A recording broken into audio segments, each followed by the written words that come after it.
of the Supreme Point of Hinduism will be sharing with all of us these Shaktis which we have been initiated into.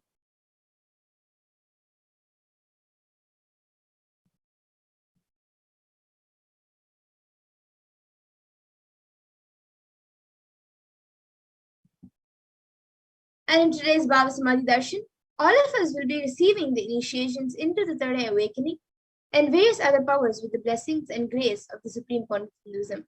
So all of us will be manifesting the following powers of third eye, which is seeing with the eyes blindfolded. And for those of you who might be wondering where the third eye is located and how it works, the third eye is a cosmic browsing center located between the brows, which upon initiation, one can manifest powers and see through the third eye just as you would with your two eyes. So now let's see what are Shaktis, the science behind the Shaktis. In the Vedagamas, the source scriptures of Hinduism, Paramashiva reveals in elaborate detail that every human being is hardwired to be able to manifest 463 plus extraordinary Shaktis, the divine powers. And manifesting powers are described as a system, method, and science for human beings to explore the various possibilities and powers and have access to various states of consciousness. Shaktis manifest from the fundamental cognition that you are a divine. You need to manifest the divine and not that you are a man and you need to reach the divine.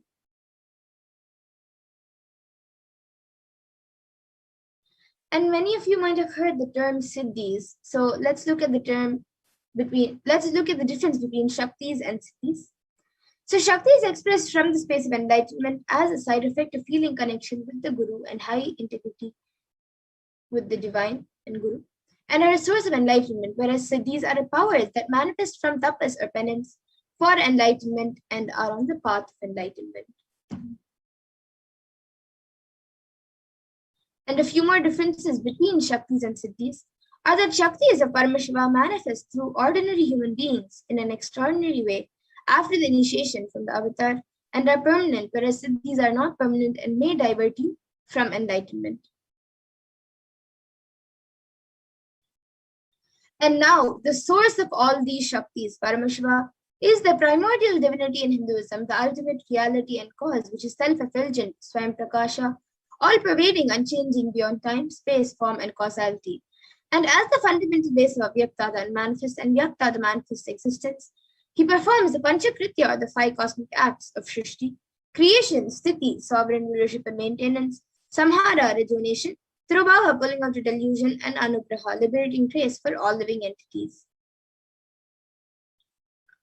And the avatar of Paramashiva, the supreme point of Hinduism, Jagadguru Mahasannidhanam, His Divine Holiness, Bhagavan Nithyananda Paramashivam, as the 1000th living incarnation and representative of Paramashiva, and the reviver of Kailasa, the ancient enlightened Hindu civilization in the nation, and the great cosmic borders in the nation.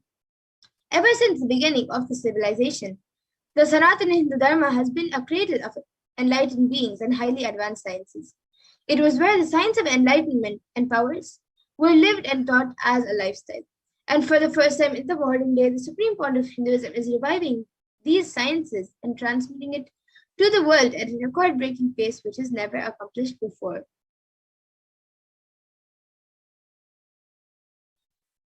And all of this knowledge and science of the power manifestation, Shaktis, are passed down from one generation to the next through Diksha, which is initiation by the enlightened Gurus. And the supreme point of Hinduism, being recognized as an incarnation at a very young age, was trained and taught these sciences to revive the initiations and knowledge repositories for billions to manifest these signs of power manifestation and manifest these powers from the disciplines of Vedanta, Tantra, Sri Vidya, Yoga and Yogic powers, Mantra Shastra, Siddha Vidya, science of Aushadha, Advaita and Bhakti Yoga, Paramashiva Jnana, and Paramashiva Vijnana. And now let's see how we can awaken these divine Shaktis in us. So every ultimate truth, Jnana, is mapped into your consciousness, Prajna, and manifests as a possibility and power of every being, Prajnana.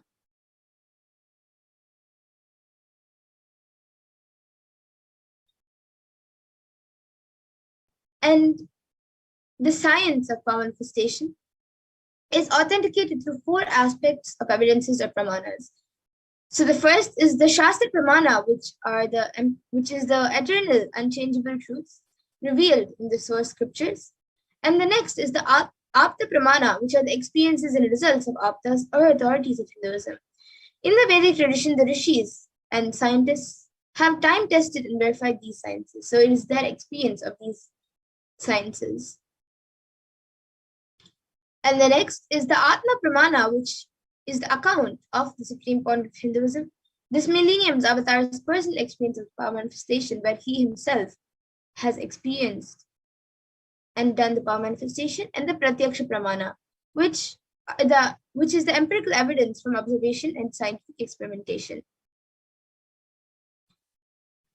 And the Vedas are the ultimate superior authority for Hindus and are pure science where the ultimate truths are revealed and explained. The Agamas are the scriptures where the applied technology and applied science is expanded. The Vedas and Agamas, the Veda Agamas, which is a living applied science for Hindus, are given a status of Shruti as they are directly revealed by Paramashiva. They are the ultimate, eternal, unchangeable truths. And a reference cited from these Shastras or source scriptures is called the Shastra Pramana.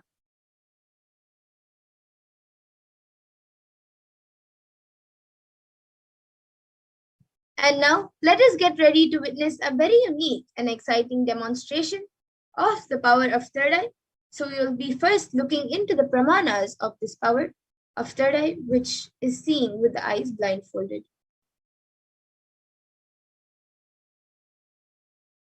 So the Shastra Pramana, the scripture reference for this power, comes from the Vijnana Bhairava Tantra.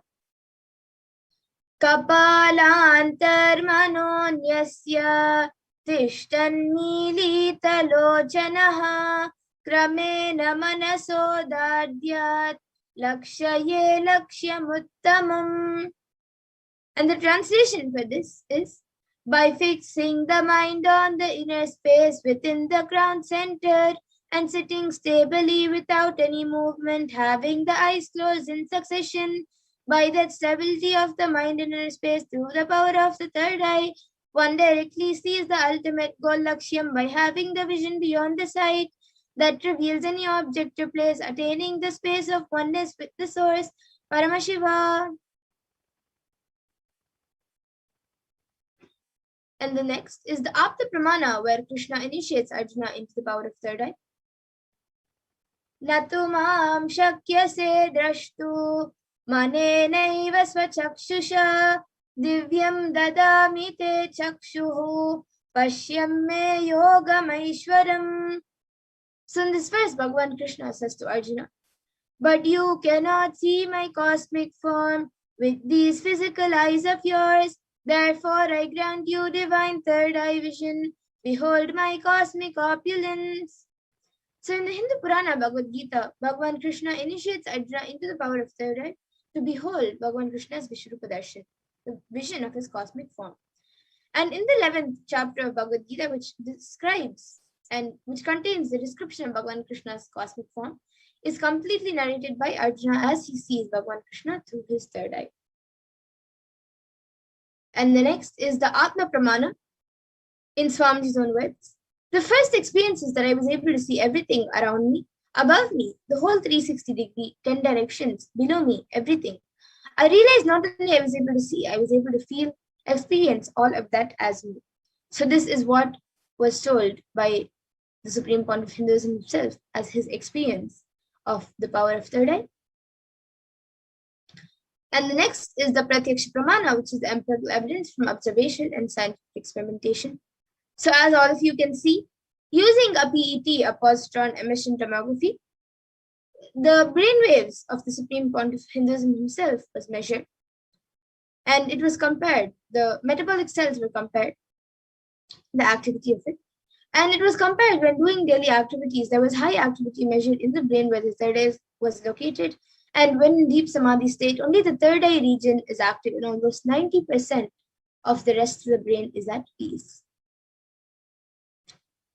And then the next is the Sakshi Pramana, where Swamiji, the Supreme Point of Hinduism, is giving this rare science of third eye awakening and to humanity, is making this science available to humanity for their ultimate enrichment and conscious evolution. And as the living incarnation of Paramashiva, the supreme point of Hinduism embodies the most profound yogic states that surpass all the bounds of time, space, and matter. And now he is gifting this pure and great science of third eye awakening along with many other spiritual sciences through the initiation for millions of people.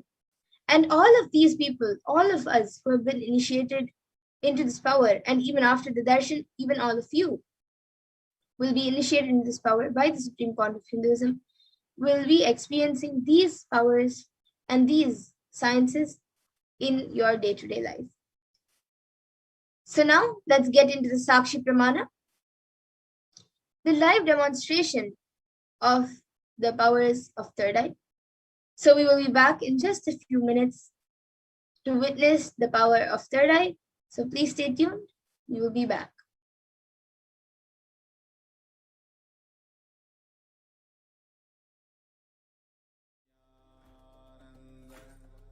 Paramashivoham. Om Nithyananda Paramashivoham. Om Nithyananda Paramashivoham. Om Nithyananda Paramashivoham. Nithyananda Paramashivoham. Om Nithyananda Paramashivoham. Om Nithyananda Paramashivoham. Om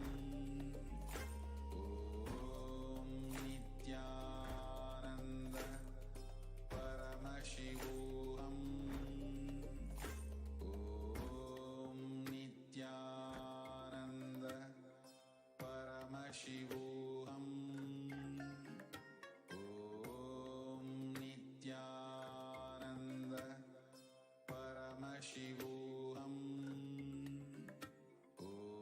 Om Nithyananda Paramashivoham. Om Nithyananda Paramashivoham. Om Nithyananda Paramashivoham.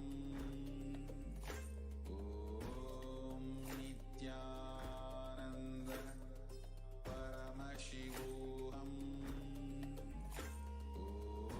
Om Nithyananda Paramashivoham. Om Nithyananda Paramashivoham. Om Nithyananda Paramashivoham. Om Nithyananda Paramashivoham. Om Nithyananda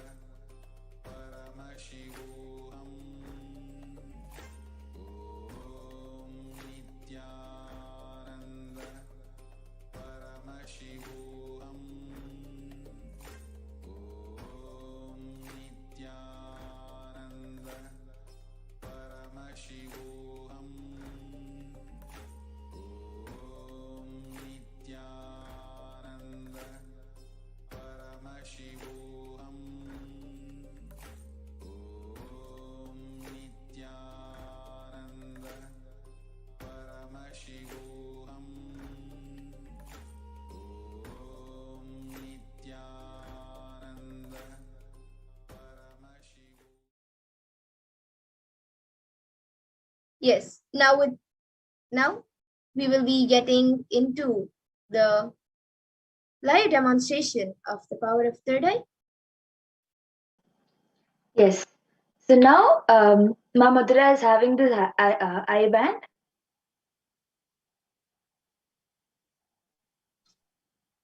Yes, ma, you can show the eye band.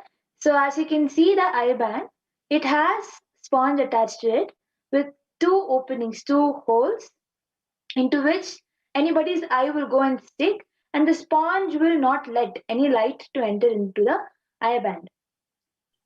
So this eye band will be put on Ma Madhura's face by a volunteer, and she will not be able to see anything because there will be no kind of light that will be able to enter inside. Yes. So now request the volunteer to put it on.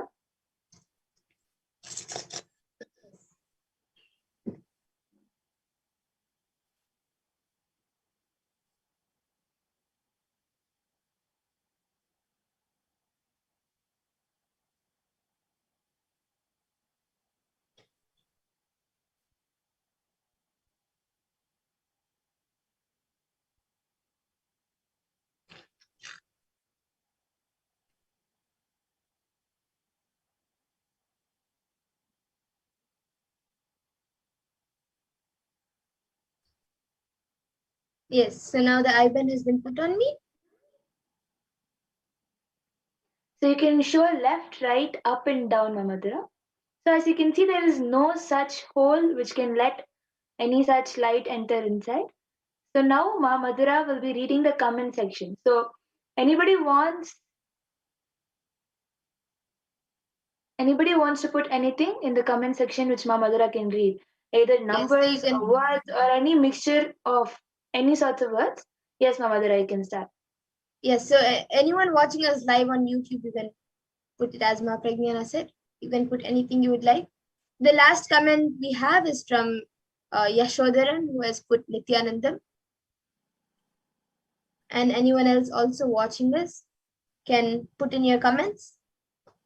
You can put in a sequence of emojis, a sequence of words, numbers, anything. And in the meantime, I also have this Bhagavad Gita decoded book with me.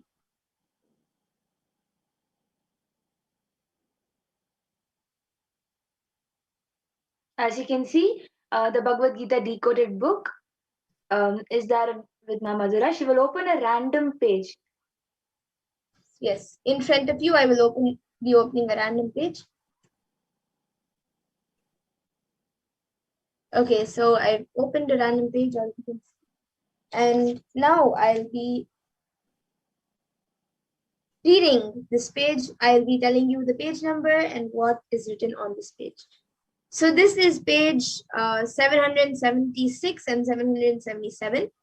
And on page number 776, it says, in the Chandogya Upanishad, Aditya is the name of Sri Vishnu in his Vamana avatar.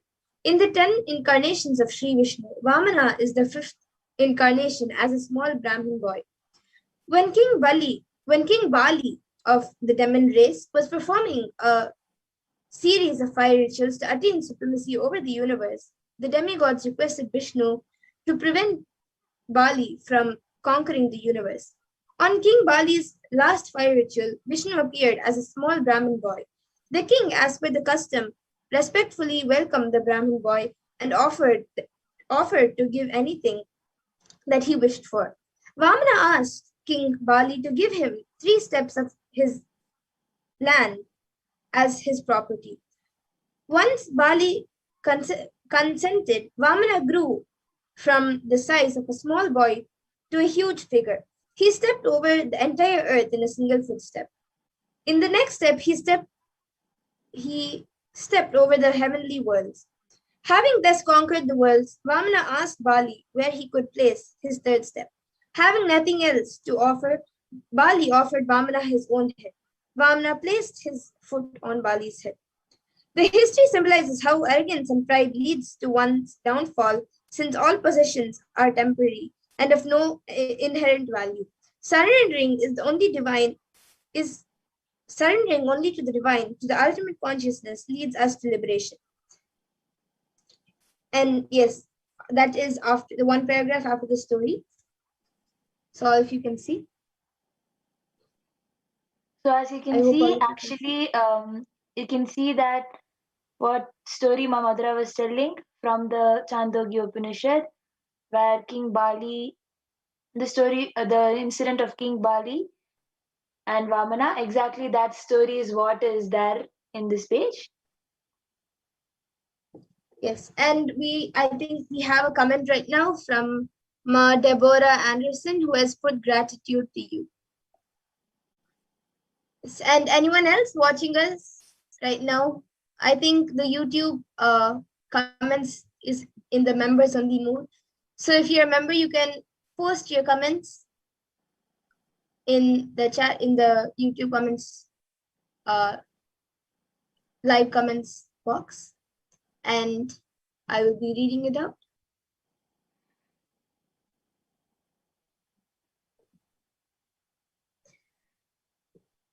And now maybe I can open another page.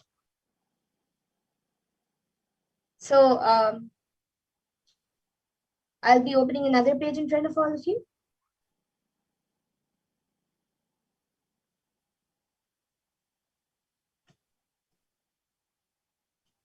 Okay, so this page is page 1128, and then the next page is actually 1129, but the number is not written on the page because it is the first page of the 16th chapter, the Daivasura Sampat Vibhaga Yoga.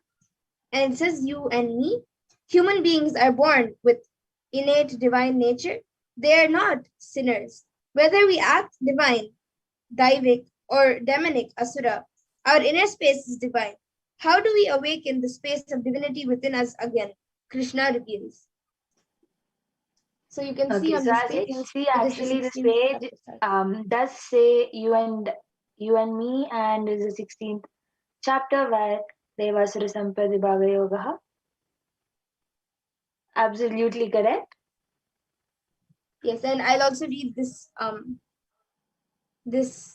page of 1128. So it has the ending of the 15th chapter, and it says, let us pray to Purushottama Krishna, who the ultimate energy, the universal consciousness, the cosmic intelligence, to give us the experience of eternal consciousness, to make us beings with Jnana Chakshu, the eyes of knowledge, and establish us in Nithyananda eternal bliss. Thank you. And then it says, the next para, thus ends the 15th chapter named Purushottama Yoga, the yoga of the Supreme Being of the Bhagavad Gita Upanishad. Brahma Vidya, Yoga Shastra, the scripture of yoga dealing with the science of the absolute in the form of Sri Krishna Arjuna Samvad. Dialogue between Sri Krishna and Arjuna. Yes. No. So that small paragraph is the ending of the 15th chapter, as you can see. Yes, and right now we also have somebody called Lydia Vasquez, who has become a member right now. It says, welcome to Kailashan's runs. And then we have her putting, hello, thank you for your reading. I am anxious to learn more. Yes, ma. Yes, ma. So you're welcome. You will be learning a lot in this program. And so today we actually have the live Parashakti Akash meetings. So you have come. Yes, and So anyone else today would we like have to the write in live. your comments? Yes, ma, Madhura, your voice is breaking, so you can repeat yourself. Yes, so I think the last comment we have is from Lydia Vasquez, who has put, hello, thank you for your reading. I am anxious to learn more. So this is what she has put, and she has become, just before this, she has become a member. And it says, welcome to Kailashan's bronze. So, and it is actually in the YouTube comments, it is shown as a green highlight. Yes. And in the So profile picture area, it has a L. As you can see, exactly whatever was revealed was actually there in the chat also. So now we will be entering into the next power. So Ma Madhura, request the volunteer to remove Ma Madhura's IBAN.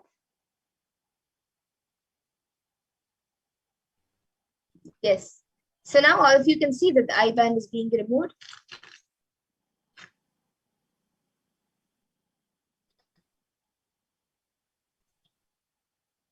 You can see Yes. it's the exact same I-band that was placed. The I-band was not changed after showing it to you previously. It is the exact same I-band that was being put on top of Mama Madhura's eyes. Yes. And now we will be getting into the next power of body scanning. So any of you who would like the power of body scanning, where we will be scanning your body, you can put it in the comment section.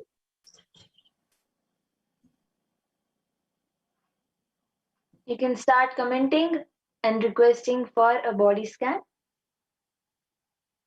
Yes, and in the meantime, we will be reading out the Shastra Pramanas, the Apta Pramana, the Atma Pramana, and Sakshi Pramana for this power.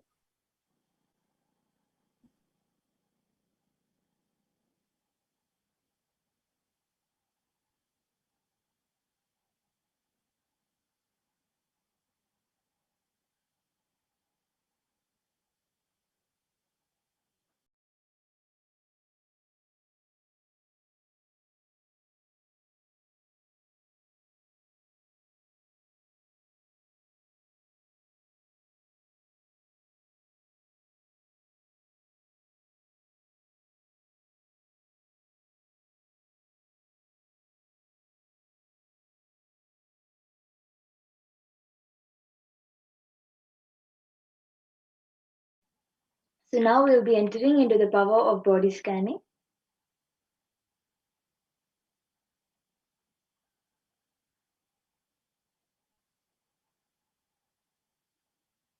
In this power of body scanning, one awakens to the ability to scan illnesses, diseases, medically diagnose issues, and provide solutions through the awakened third eye.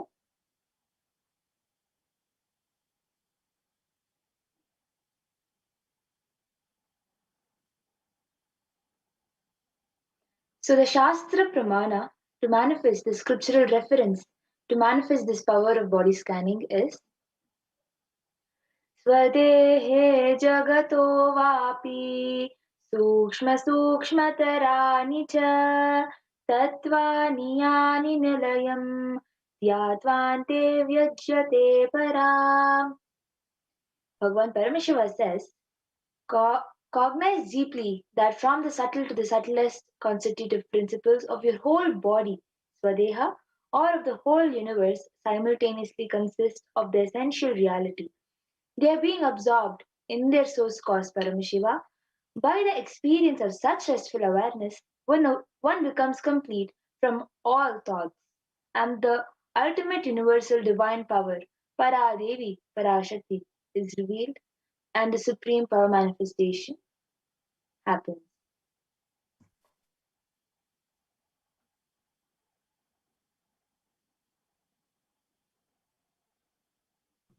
And then the next, the Apta Pramana for this power of body scanning comes from the life Siddha named Teraya. So Teraya was a Siddha and one of the prominent disciples of Agathir. One day, a man suffering from severe headache comes to Agathir for healing. And then Agathir uses the power of body scanning and identifies the root cause of the headache. He reveals that there is a small Terai, a type of frog, sitting in the person's brain. Agathir immediately instructs Teraya, his disciple, to perform an open head surgery and remove the frog. After the surgery is completed successfully, the person is healed and cured of the headache, and thus he gains the name Teraya.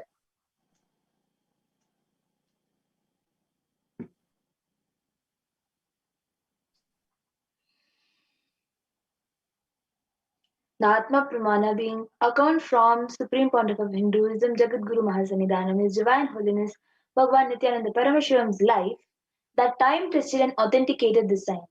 On the 22nd December 2019, the Supreme Pontiff of Hinduism, His Divine Holiness Bhagavan Nithyananda Paramashivam, revealed how Swamiji uses the power of body scanning.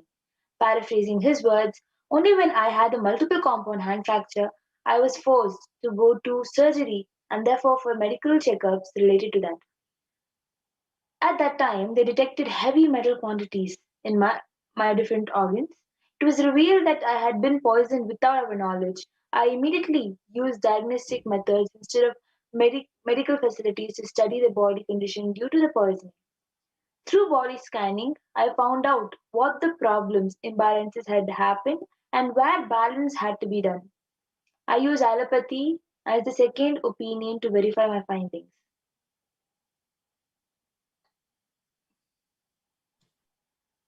And now the Sakshi Pramana, all of you can see few of the screenshots taken from social media where few of the thousands of the disciples who have been initiated into these powers have shared their experience of how they have manifested the power of body scanning.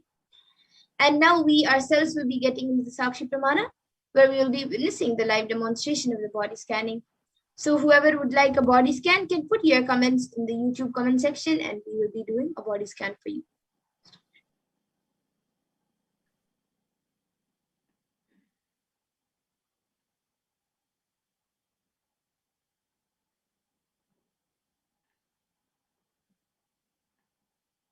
Yes, so we have Ma Lydia Vasquez who has put she would like a body scanning. So Ma Pregnana, you can start doing a body scanning for Ma Lydia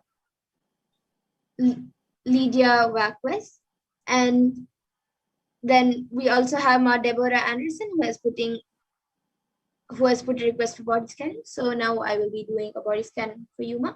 So Ma Lydia Vasquez and Ma Deborah Anderson, both of you are getting a body scan. We will be chanting the Mahava starting. Om Nithyananda Paramashivoham. Om Nithyananda Paramashivoham. So, Ma, I was able to see that there is some sort of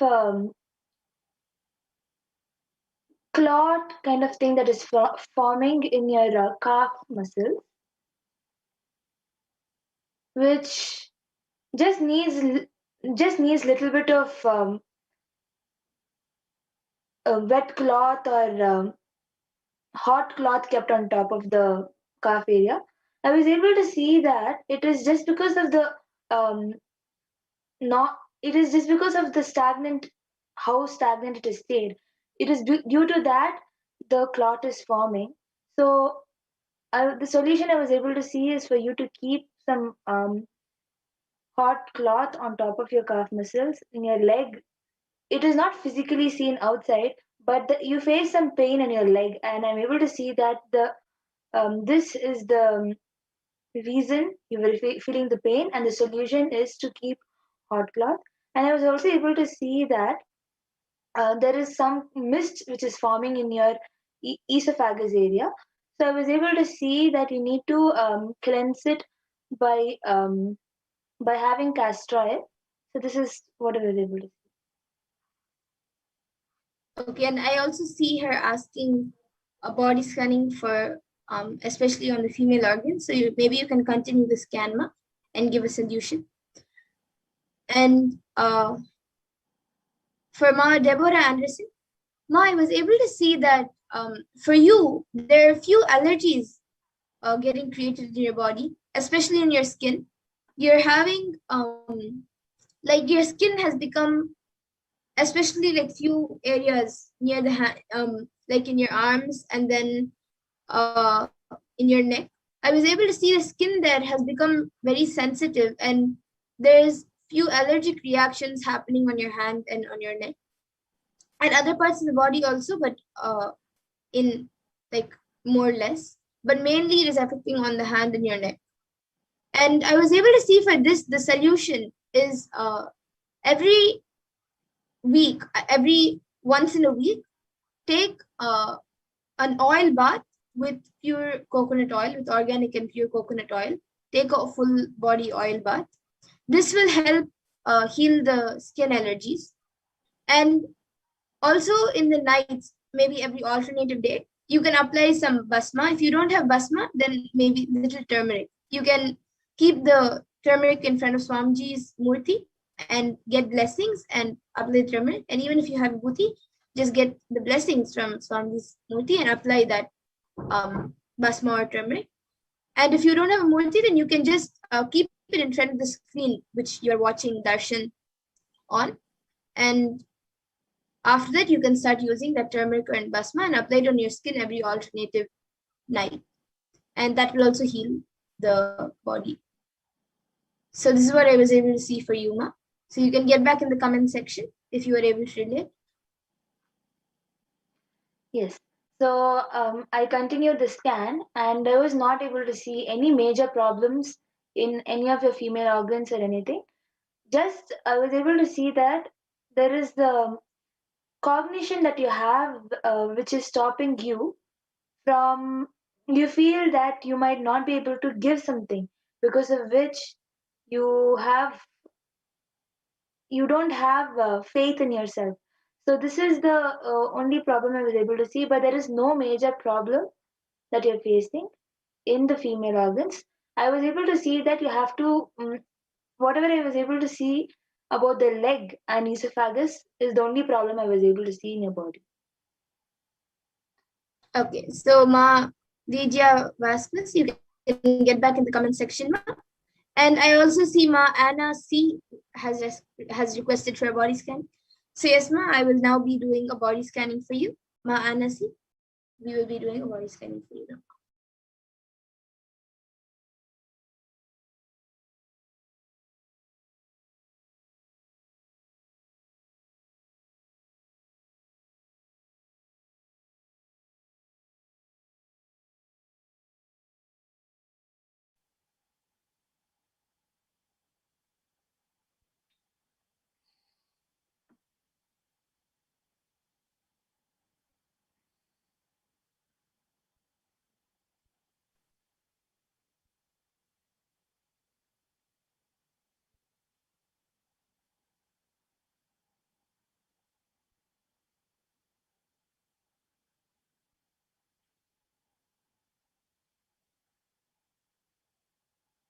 Okay, yes. So Ma Anna C, I was able to see that for you, there's in your body there's a lot of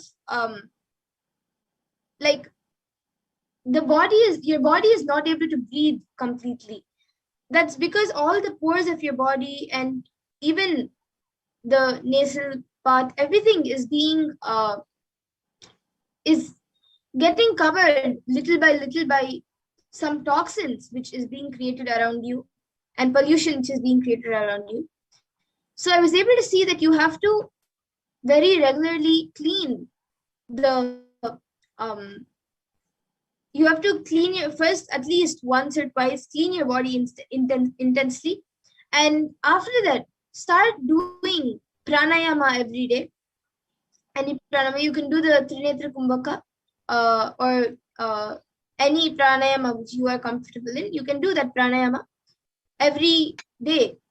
You can start doing it, and that will help clean the nasal path, and also the it will also slowly clean and open your pores for your entire body to breathe. And also try unclutching every day for try the process of unclutching every day for maybe 10 minutes. That will also help you a lot. And one more thing I was able to see is it's actually connected to your body, your entire body not being able to breathe. So because of that, even your stomach, I was able to see especially the left side of your stomach, it is getting affected. Like the stomach wall over there, there's like small patches forming, small black or gray patches which are forming there, especially on the left side of the stomach. So that also you will have to you can do the panchakriya, or you can have neem juice every day in the morning. That will help to clean the stomach also. And also apply little from outside. You don't have you can of course drink castor oil also, but along with that you can heat up the castor oil a little bit and apply it on the left side of your stomach outside, and allow the oil to get into your body. Don't completely rub it, just apply there and let your body soak the oil by itself. So that will also help in healing your body. So you can also get back in the comments. And I now see Ma Deborah Anderson who has put thank you, correct. Thank you. And Ma Lydia Vasquez has also put thank you. I was on my knees watching the video and my legs were hurting. Okay, yes, Ma. Thank you, Ma Deborah Anderson and Ma Lydia Vasquez for getting back. And Ma Anna C, you can also get back in the comment section, Ma. And now with this, everyone else would like a body scanning, and everyone else who is watching us right now, we will be coming to the conclusion of this. Yes, I see Ma Ainar's Avatans who has put for body scanning. Now in the interest of time, we will have to move on to the next segments. But of course, every day at 2 a.m. IST and 4 p.m. IST, we will be having the preparations for the Parashakti Akashic readings, and the power manifestation segment will be there. So you can again join us and request for body scanning. As now in the interest of time, we will have to move on to the further segments. Yes, I also see Ma Anna C has put amazing, thank you. Yes, Ma, thank you for getting back. And now with this, we come to the conclusion of the session. And we will be moving on to the further segments where we will be learning more about Devi Parashakti. So please stay tuned and we will be back after a short break. Thank you, Nithyananda.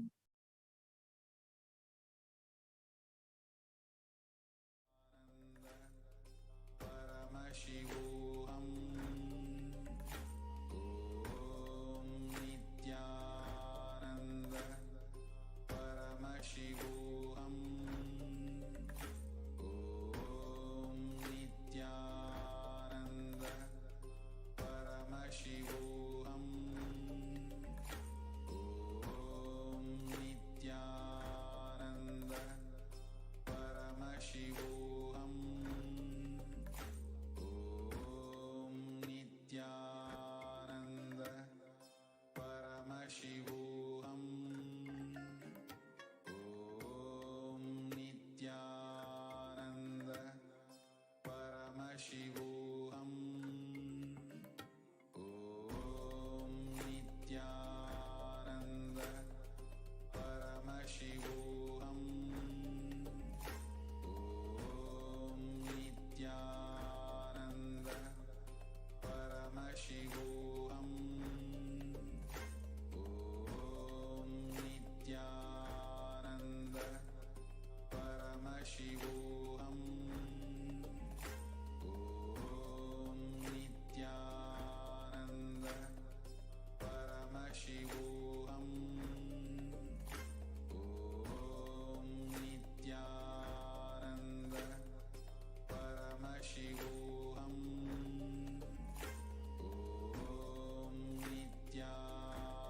Om Nithyananda Paramashivoham. Om Nithyananda Paramashivoham. Om Nithyananda Paramashivoham. Om Nithyananda Paramashivoham. Nithyanandam. Welcome back, dear viewers. Now we will be entering into the next segment where we will understand who is Devi Parashakti and what is the divine feminine consciousness. As we prepare today for the live Devi BHAVA, the Devi Parashakti Akashic reading through the Supreme Concept of Hinduism, let us understand who is Devi. Yes, so first we will be getting into the Dhyana Shloka. We will be seeing the Dhyana Shloka of Devi Parashakti, which is the Dhyana Shloka from the Lalita Sahasranama. So I will be chanting the verse now. Sindhura Runa Vigraham Trinayana Manikya Mauli Spurate तारानायकशेखरां स्मितमुखीं मापीनवक्षोरुहां पाणिभ्यामणिपूर्णरत्नचषकं रक्तोत्पलं बिभ्रतीं सौम्यां रत्नघटस्थरक्तचरणां ध्यायेत् परामम्बिकाम्. And the translation for this verse is, the Divine Mother is to be meditated upon as shining in a vermilion red body with triple eyes, sporting a crown of rubies studded with the crescent moon, a face all smiles, a splendid bust, and a hand holding a jewel cup brimming with mead, and the other twirling a red lotus. And then the next verse, which is also in the Lalita Sahasranam. Arunam karunam tarangatakshim dhritapaşankuşapuşpabanachapam animadhibhiravritam ayukaihi rahamityeva vibhavaye bhavanim. And the translation for this is, I meditate on the great empress. She is red in color, and her eyes are full of compassion, and holds the noose, the goad, the bow, and the flowery arrow in her hand. She is surrounded on all sides by powers such as Anima, and she is the self within me.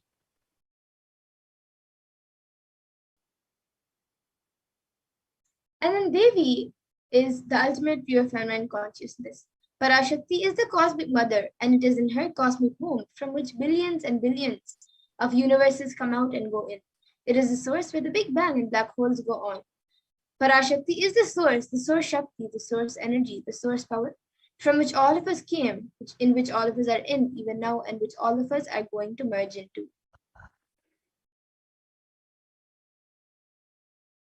Out of her extreme love and compassion, Parashakti herself is manifesting through the embodied form as the Nijavatara of the Supreme Concept of Hinduism, Jagat Guru Mahasanidanam, His Divine Holiness, Nithyananda Paramashivam, raising us, answering all of our questions, attending to our prayers, giving boons, healing us, revealing our past, present, and future, delivering profound spiritual truths, and ultimately giving us the experience of Paramashivoham itself.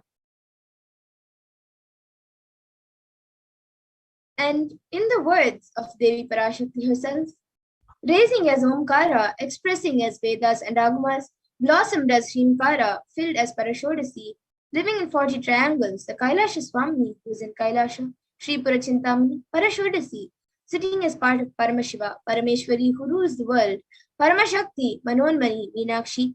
As Nithyananda, I took Nijavatara here to give good boons to everyone, to bestow all goodness, Hiranyagarbha Swarupini, Brahmanda Yoni, Shami, Chandramauli, Rapala, Aparna, Uma, Parvati, Savitri, Navayavana, Samrajya Lakshmi, Parameshwari, Parashodasi. As Nithyananda, Meenakshi, taking the form of Nithyananda, I came here as Nijavatara with great compassion. I am blessing. Listen, people, to do good to all of you, I took the form of Nithyananda and came down as Nijavatara.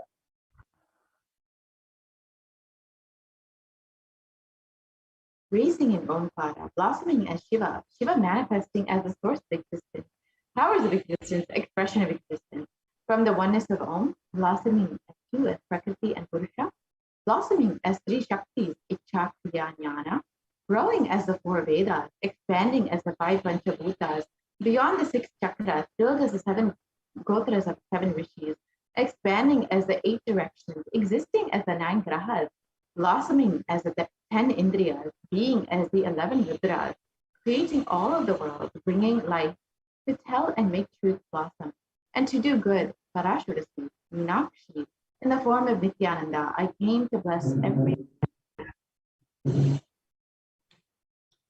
And now let's see how we can receive Devi Parashakti.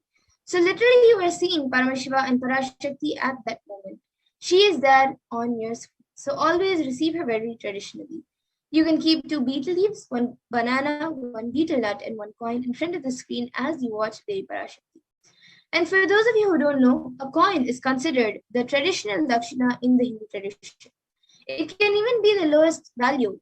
Like in India, it can even be just a paise, and in US, it can be just a cent. Swamiji says, I'm not trying to monetize. Keep even 1 cent, it is okay. So for 100 days, if you have darshan, it will add up to $1. In India, even 1 paise is okay.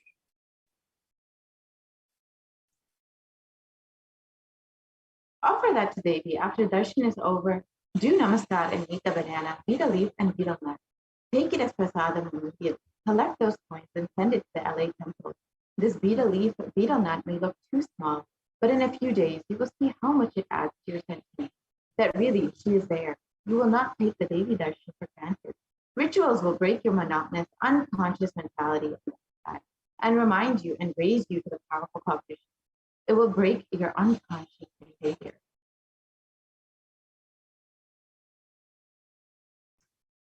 And now all of you can see how you can set up your tambulam. You can set up the 2 betel leaves, 1 banana, 1 betel nut, and the 1 coin. You can set everything up in 1 plate and keep it in front of the screen.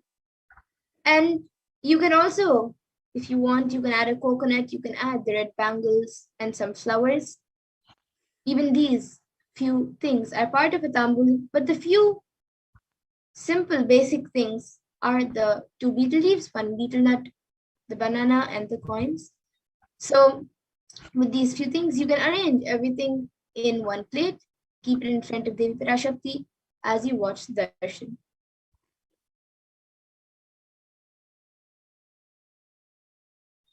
And now with this, we come to the conclusion of this segment, and we will be moving on to further segments where we will be learning about what Devi Parashakti has revealed for the humanity. So we will be back after a short break. All of you can stay tuned.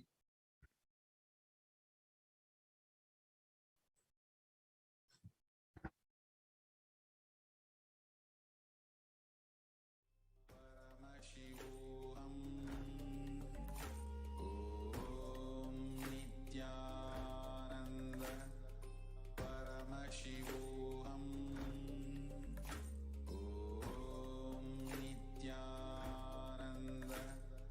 Paramashivoham.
Paramashivoham. Om Nithyananda Paramashivoham. Om Nithyananda Paramashivoham. Om Nithyananda Paramashivoham. Om Nithyananda Paramashivoham. Om Nithyananda Paramashivoham. Om Nithyananda Paramashivoham. Om Nithyananda Paramashivoham. Om Nithyananda Paramashivoham. Om Nithyananda Paramashivoham. Om Nithyananda Paramashivoham. We get you help. We get you ability to build beautiful relationships in your life. We get you direct spiritual support, and we make sure you become wealthy.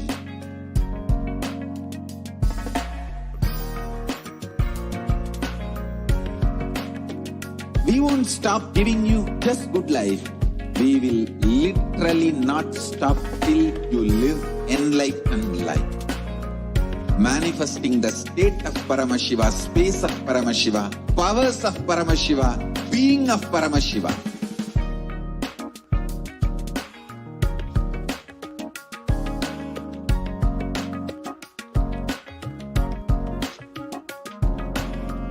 Whole world should become Kailasian. I want the whole world to know Hindus have something great to contribute to the world.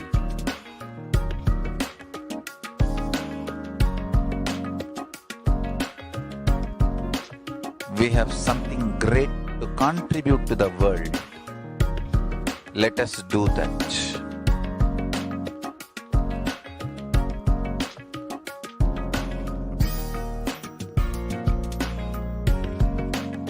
Kailasa is proper customized spiritual service helping you to identify your root patterns of suffering. We have perfected the science of helping every individual from every cultural, religious, nationality background.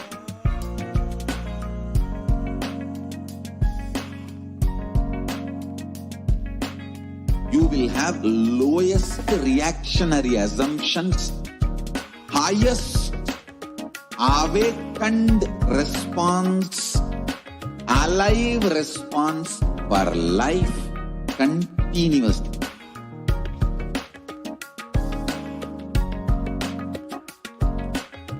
Kailasa is enlightenment ecosystem, literally enlightenment itself in your own home, wherever you are. Proper customized spiritual service helping you to complete with your life negativity, withdrawal from life, self-hatred, self-denial, self-doubt, so much of tiredness, laziness. We can support you aligning your diet, your attitude, your aptitude, your understanding about life. We can help you with everything.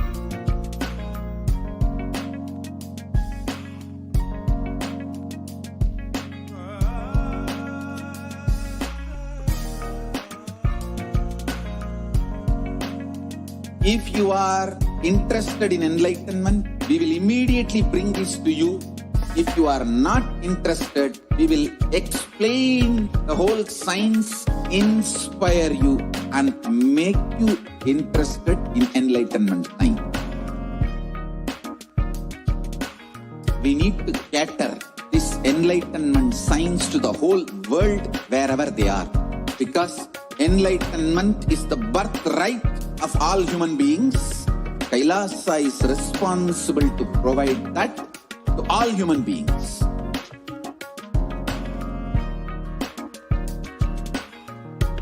Kailasa is the totality of the knowledge I received from my gurus and practice manifested in my life, perfected by teaching millions of people from all cultures, time zones, backgrounds, genders, nationality, race, from every creed.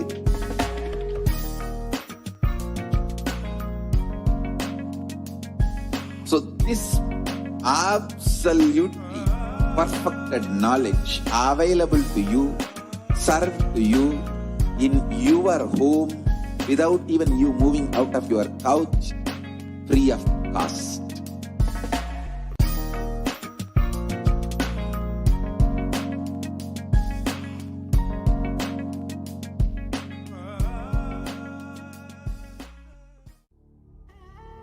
What I mean by the word Kailasa, listen intensely. Enlightenment ecosystem, literally enlightenment itself, in your own home, wherever you are.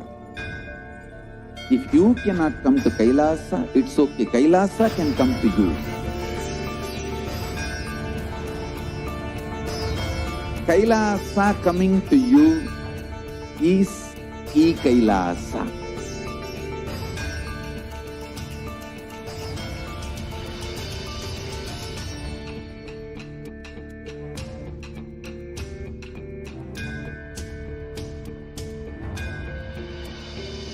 I will revive Hinduism. I am a Hindu revivalist, not by any revolution, but by evolution.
Nithyananda, welcome back, dear viewers.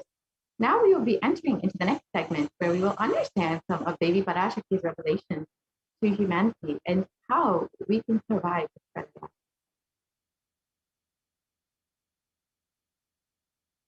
So humanity is still undergoing the after effects of the cosmic deluge, the Pralaya. Thousands of deaths due to the global pandemic and emerging fungal epidemic, along with record numbers of natural disasters, have taken a huge toll on humanity's collective psyche, leading to increase in poverty, malnutrition, depression, and mental health issues.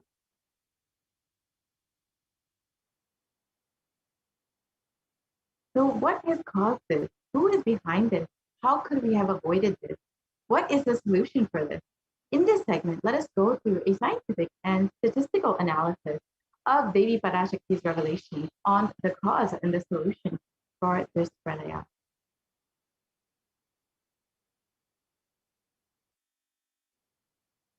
So all of us know what is the current state of the world. Now, the deaths due to COVID-19 are actually past 3.8 million. They're well past 4 million. And there have been over 175 million cases of COVID-19 across the world, with the US, India, and Brazil being the most affected countries. And the number of COVID cases within India itself has crossed 29 million people, with over 374,000 deaths and over 75 million people falling into poverty since the beginning of this pandemic in 2020.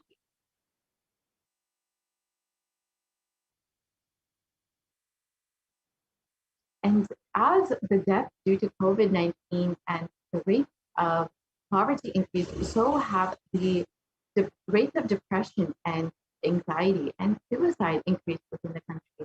Over 6.5% of the population is suffering from some form of mental illness, with a suicide rate of 10.9% for every 1 lakh people. The suicide is one of the biggest causes of death in the age group of 15 to 24, and the average suicide rate in India is 10.9 for every 1 lakh people.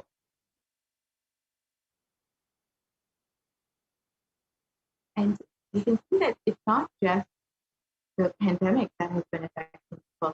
Even many natural disasters have been affecting the country, including cyclones and torrential rainfall. And as the natural disasters increase, so is the concern for a third wave, which could be coming very soon within the next couple weeks.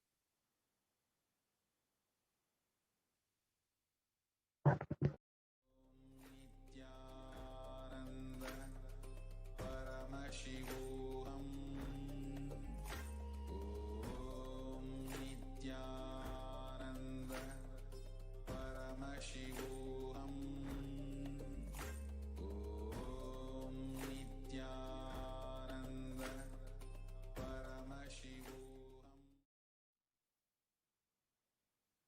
So how could we have prevented all of this? How could India have been saved from this horrible pralaya? So let us listen to Devi Parashakti's revelation made on the 31st of May, 2021. 2022 வரை India செல்ல வேண்டாமா என்று கேட்கின்றாய். நன்றாய்த் தெரிந்துகொள், சொல்வதைப் புரிந்துகொள்.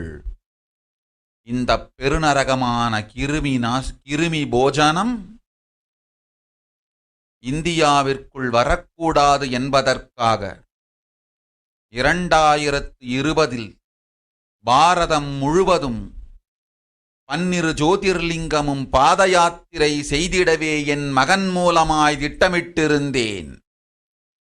படுபாவிகள் ஓடத்தின் மாலுமியை ஊர்விட்டுத் துரத்தினார்கள். என்ன நடக்கிறதென்று பார். முறையாக கைலாய நாட்டின் தலைவனாக நிறை மரியாதையொடு நல் மதிப்பொடு என் நிஜாவதாரம் நித்யானந்தன் திருவடி மீண்டும் பாரதத்தில் பட்டு பாத யாத்திரை செய்த பிறகு மட்டுமே நீ அங்கு செல்ல வேண்டும். அதுவரை உன்னை காத்து செல்லாதே. ஓம் ஓம் ஓம்.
2022 வரை இந்தியா செல்ல வேண்டாமா என்று கேட்கின்றாய். நன்றாய்த் தெரிந்து கொள், சொல்வதைப் புரிந்து கொள்.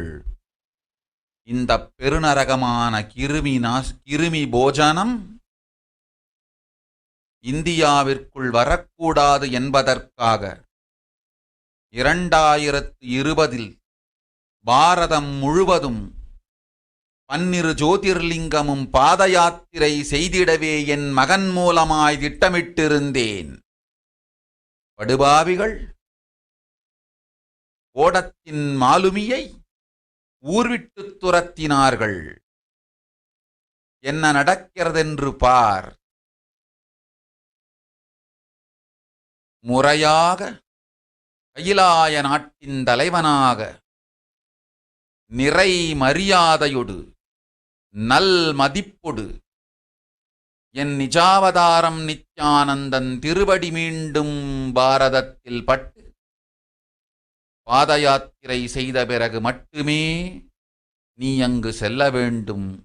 அதுவரை உன்னை காத்து செல்லாதே. ஓம்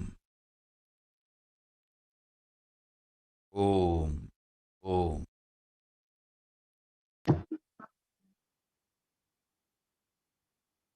We can go to the next slide, please.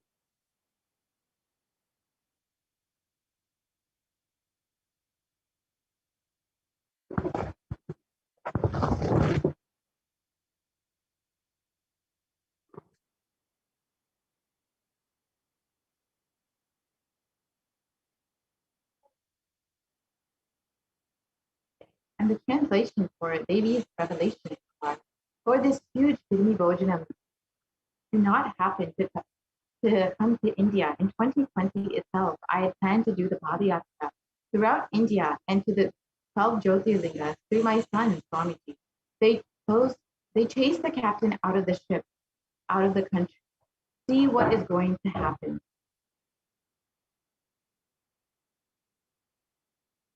So let us now look at what the Supreme Concept of Hinduism revealed in 2017 itself as the vision for the Padayatra that was to happen in 2020.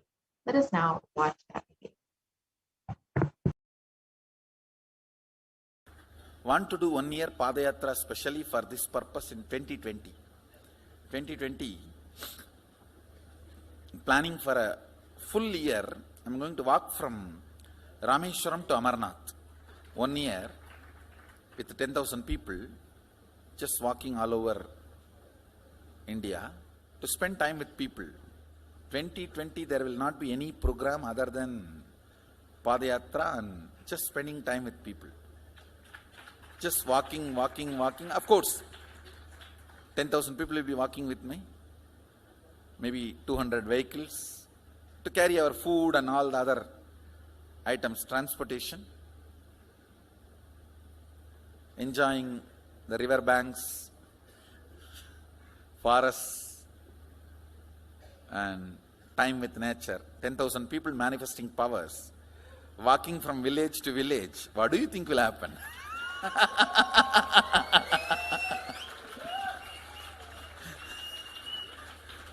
The scene of Buddhism spreading will be repeated now.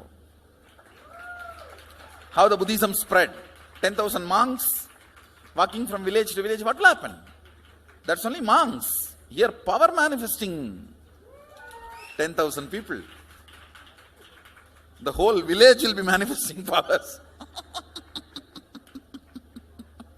Just want to enjoy India and let India enjoy me. So planning for next year Kumbh Mela. Next year Kumbh Mela 2019.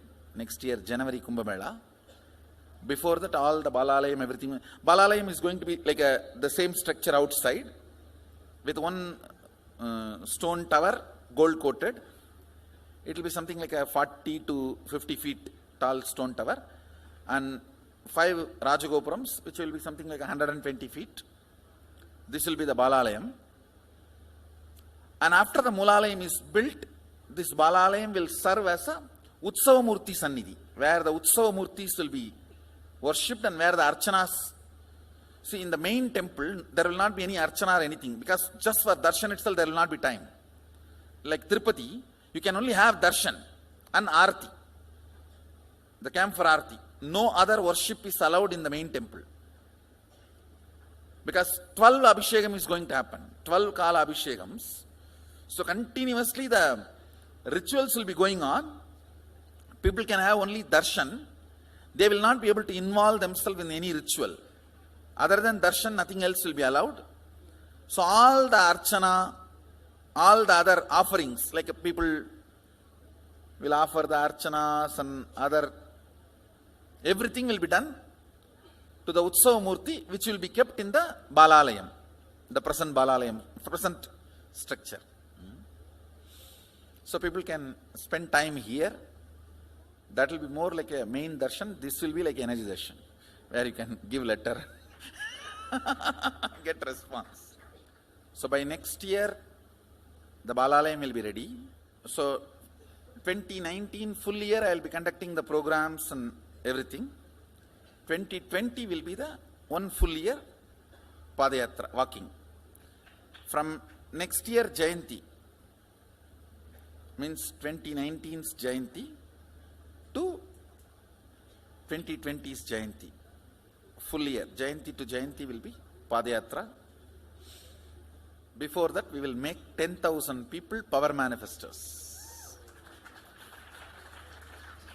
It will be sannyasi, brahmachari, grihastha, all put together. 10,000 people will be walking. What a scene it will be. I think that is the only way the revival of Sanatana Hindu Dharma can be done. I need to get into the ground where people can see me, where they are living. I can't be waiting for people to come where I am living. Now I am sitting in one place to prepare these 10,000 people and make the science completely user-friendly. For that only I am sitting and working. So I have given 2 years for me now, 2018 and 2019. So 2020, before that 10,000 people will be ready to walk with me, manifesting powers. We will literally solve every person's problem in every village. The way we are walking, the path, route we are taking, physical healing or mental healing, or it's a too big visualization.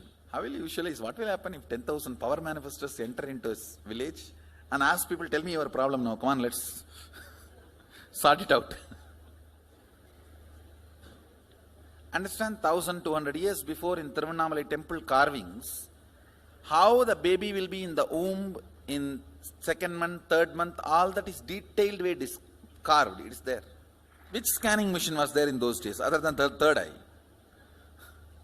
Very detailed carvings are there. Even Srirangam temple, the whole carving is there. Srirangam temple gives a week by week the whole picture of male baby and female baby. Any of you have seen that? Srirangam Rangaraja Mandapam, it very clearly portrays. There will be one Rangaranga Gopuram. In that next Rangaranga Gopuram, there is a Rangaraja Mandapam. We have already collected some chunk of 80-90 to be displayed in this Balalayam. Work is going on all of that. We are also going to tell you the science of temple building story as per Agama and as per practical village level, ground level, all that. In those days, 2000 years before, when this Cambodia and all these civilizations were flourishing, two community from India moved. One is agriculture community, another one is business community. These two community only traveled and installed civilization. Of course, kings went, that is different. But the common civilian, these two community only went. So Nagarattar and Saivavelalar. Saivavelalar agriculture community, Nagarattar business community. So wherever, see, when they go in the ship the Saivavelas, they will carry that veil for their protection. Once, if they reach the other side safely, they will just put the veil and start a temple.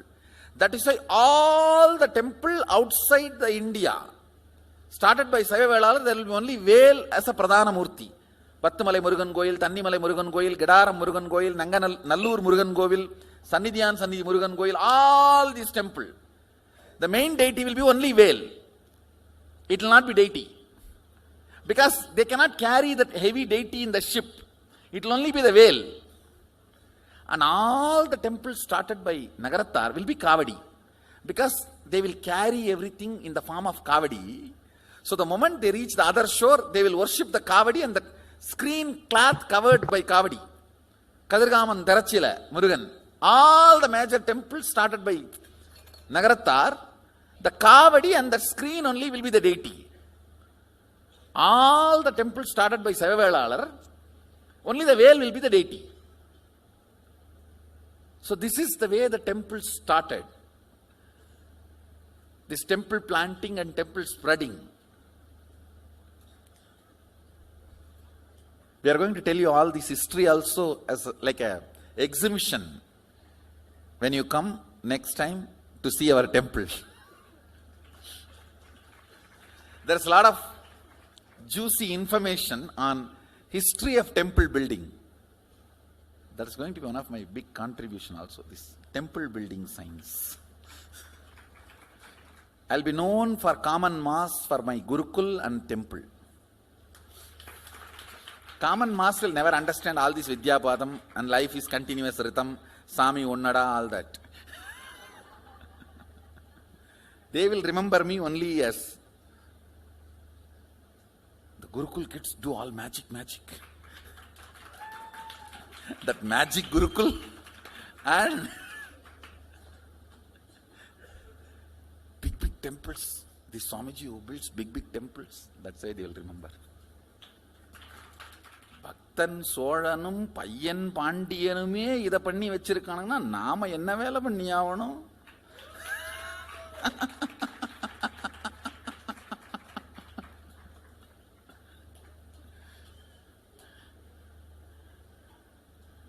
இல்ல நாமே வந்து போனோம்னு மறந்துடுவானுங்க மனுஷ பசங்க.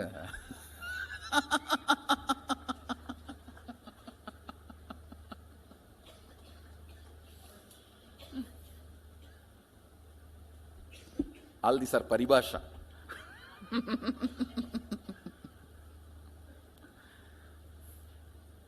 Paribhasha means, these horse brokers will have their own language. Pari means horse. Paribhasha means horse brokers all over the world, any country, the horse brokers will have their own language to do the negotiation. That is why that word paribhasha got evolved. Even now in Indian villages, these cow brokers and they will have their own language. You can't understand. You will be standing there right in front of you, they will finish the negotiation. And which you can't understand.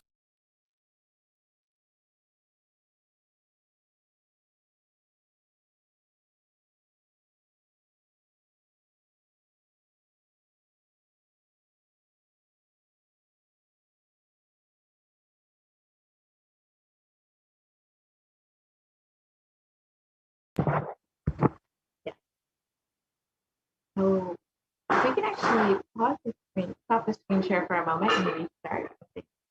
Yeah.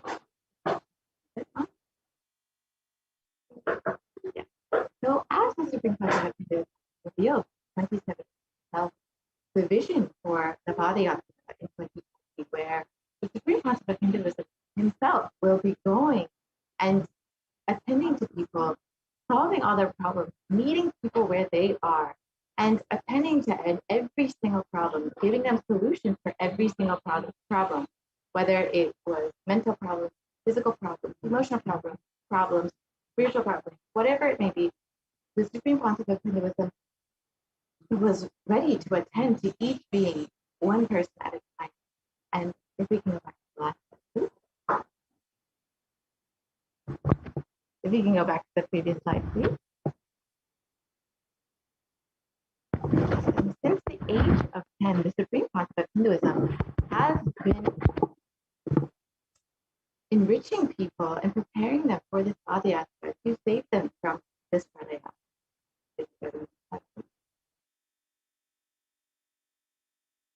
And from that age, the supreme concept of Hinduism has been enriching and initiating masses into the science of enlightenment through powerful discourses, initiations, and darshans. And here you can see just a few examples of various programs that have been conducted from the early 2000s here in Tamil Nadu in 2005. Here. Next slide. And here in, again, November 2005 in Tamil Nadu. And you can see how many thousands of people were in attendance. Again, in 2005 in Namakkal, Tamil Nadu. You can see how many people were there getting initiated, blessed, and having darshan. You can see more photos in Salem, Tamil Nadu.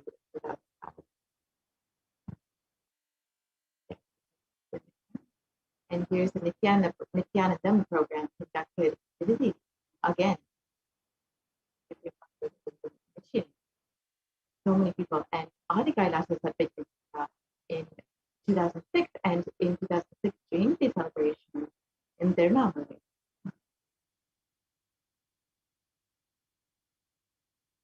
And in 2006 in Chennai, Tamil Nadu, the Nithyananda program, where again many people were initiated. And Adi Kailasa had been for the Guru Purnima celebration. How many people were there to receive the blessing of the Supreme Master?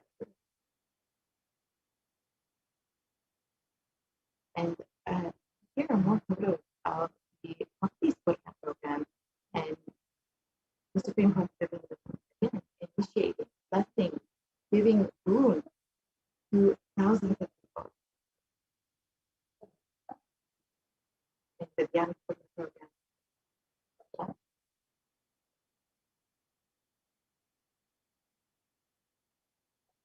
And the Little Ananda program, where the young people were initiated.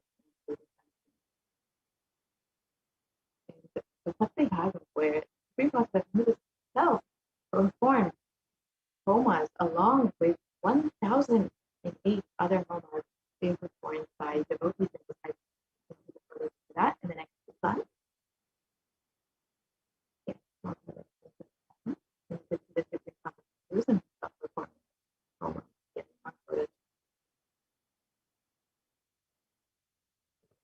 And now it's other programs.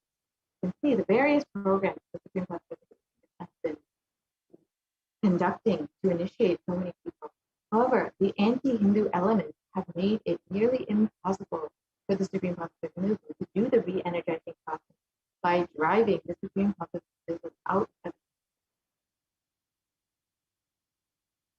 And let us listen to Lady Parashakti's revelation on the solution for this, given on the 31st of June. Let us now watch this. 2022 வரை India செல்ல வேண்டாமா என்று கேட்கின்றாய். நன்றாய் தெரிந்துகொள், சொல்வதைப் புரிந்துகொள். இந்த பெருநரகமான கிருமி போஜனம் இந்தியாவிற்குள் வரக்கூடாது என்பதற்காக 2020 பாரதம் முழுவதும் 12 ஜோதிர்லிங்கமும் பாத யாத்திரை செய்திடவே என் மகன் மூலமாய் திட்டமிட்டிருந்தேன். படுபாவிகள் ஓடத்தின் மாலுமியை ஊர்விட்டு துரத்தினார்கள். என்ன நடக்கிறதென்று பார். முறையாக கைலாய நாட்டின் தலைவனாக நிறை மரியாதையொடு நல் மதிப்பொடு என் நிஜாவதாரம் நித்யானந்தன் திருவடி மீண்டும் பாரதத்தில் பட்டு பாத யாத்திரை செய்த பிறகு மட்டுமே நீ அங்கு செல்ல வேண்டும். அதுவரை உன்னை காத்து. తెల్లాది ఓం ఓం ఓం.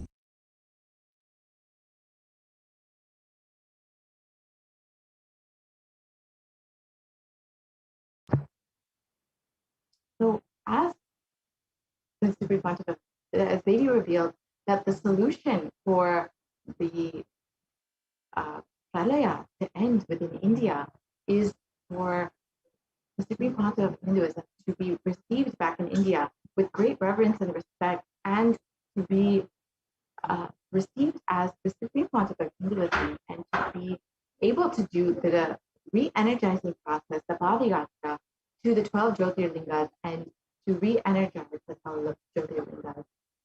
Only when this happens will we be able to find the solution for this pralaya. So as we look around, we can see what the great rishis and the Vedic civilization have forewarned as the Kali Yuga, with so much of destruction and so much of death happening. In the Kurma Purana, the sage Vyasa has echoed the Rishi's declarations that the Kali Yuga is the worst of all the 4 yugas, where man will be his own worst enemy. Let us now look at the translation for that.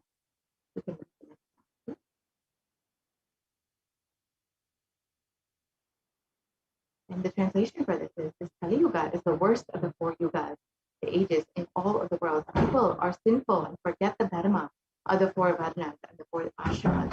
In fact, men are so sinful that no prescribed penance atones for their great sins. The only place which is free from such sins is the great sacred city of Varanasi, the Mahapuri. And again, another reference for in the Kurma Purana that states that Lord Rudra, Paramashivoham himself, is the avatar for Kali Yuga. The translation for this verse is that Brahma is the presiding divinity or Devata, the Lord of the Krita Yuga, the first cycle of time. In the Treta Yuga, the second cycle of time, it is Bhagavan Ravi, Surya, in which appeared Sri Rama. In the Dwapara Yuga, the third cycle of time, the presiding deity is Vishnu. And in the Kali Yuga, the 4th cycle of time, the current age, the presiding divinity, the avatar is Rudra, Lord Paramashiva himself. And on the 2nd of January 1978, out of his deepest compassion for humanity, Paramashiva himself descended into the human form in the Nijavatara of the Supreme Pontiff of Hinduism, Jagadguru Mahasannidhanam, His Divine Holiness Bhagavan Nithyananda Paramashivam. And as the Supreme Pontiff of Hinduism revealed, if he had waited even one more year until 1979, it would have been too late. 1979 would have been too late. Let us now listen to the Supreme Pontiff of Hinduism himself speaking of it.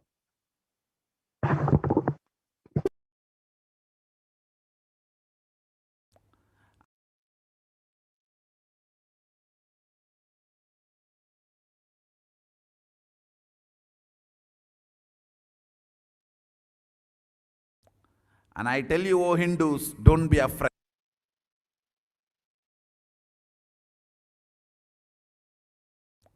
And I tell you, O Hindus, don't be afraid. I am back with the same signs. We are going to be rich.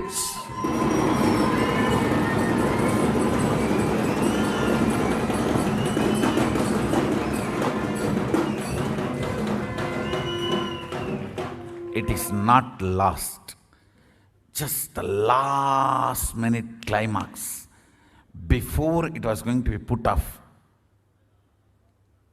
have happened.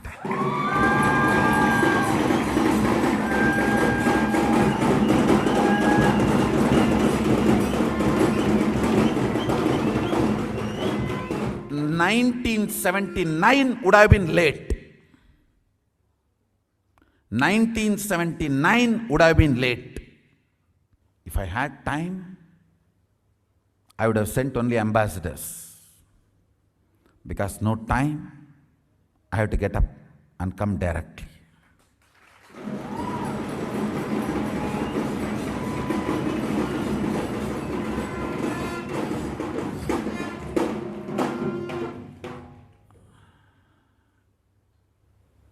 O Hindus, feel blessed. Science is not dead. It is available. I have everything needed to bring that science back to life and establish its legitimacy.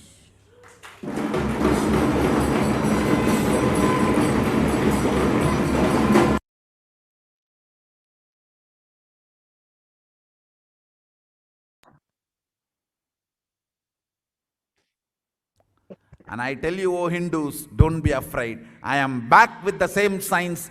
We are going to be rich.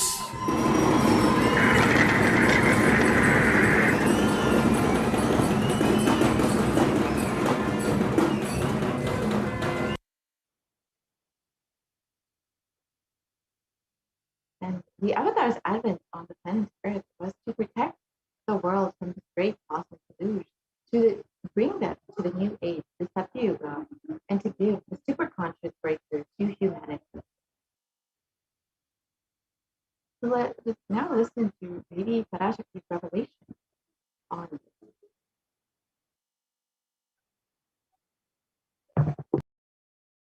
ஓம் ஓம் ஓம் உலக மக்களே கேளுங்கள். கலி முற்றி கலி கழிந்து புதுயுகம் சத்தியயுகம் புறப்பட வேண்டிய காலம் வந்ததனால் வந்திருக்கின்றது இந்த பெரும் பிரளயம்.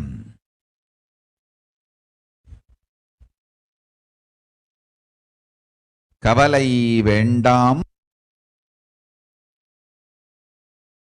மக்களே.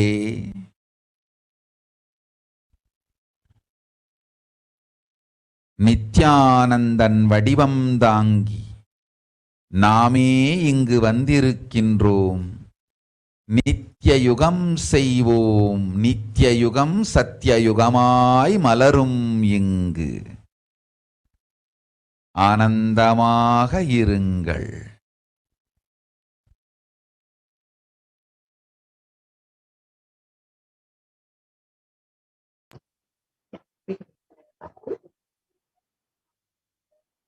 People of the world, listen. Kali Yuga has matured, and over time, the time has come for Satya Yuga to happen. So this great pralaya has come.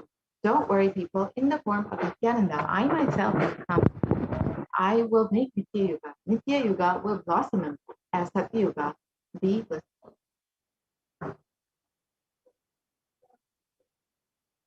For this huge Kirimi Bhojanam not to happen to India, 2020, I had planned to do Padayatra throughout India in the 12 Jyotirlingas through my son, Swami. In order to prepare for the avatar, began the Padayatra at the mere age of 10. And the Supreme Concept of Hinduism has been enriching people, one person at a time, with the truth of the sacred scriptures and the science of living enlightenment. And even at the age of 14, when the Supreme Concept of Hinduism took all his classmates from Kuriyatam to Tamil Nadu, in Tamil Nadu to Tirunelveli, his birthplace, it was a huge spiritual pilgrimage, and all of his classmates still remember this. And when the Supreme Concept was around 19 years old, all his fellow monks of the Ramakrishna Math remember the yatra where the Supreme Concept of Hinduism led them from Tamil Nadu to Tirunelveli, Chennai Tamil Nadu to Tirunelveli, his birthplace, and gave them an unforgettable pilgrimage trip experience. And the Supreme Concept of Hinduism has continued walking the length and breadth of India, reaching more and more people and preparing each one until the Supreme Concept of Hinduism founded the international mission, the Nithyananda Sangha, to revive Kailasa internationally on the 31st of December, 1990.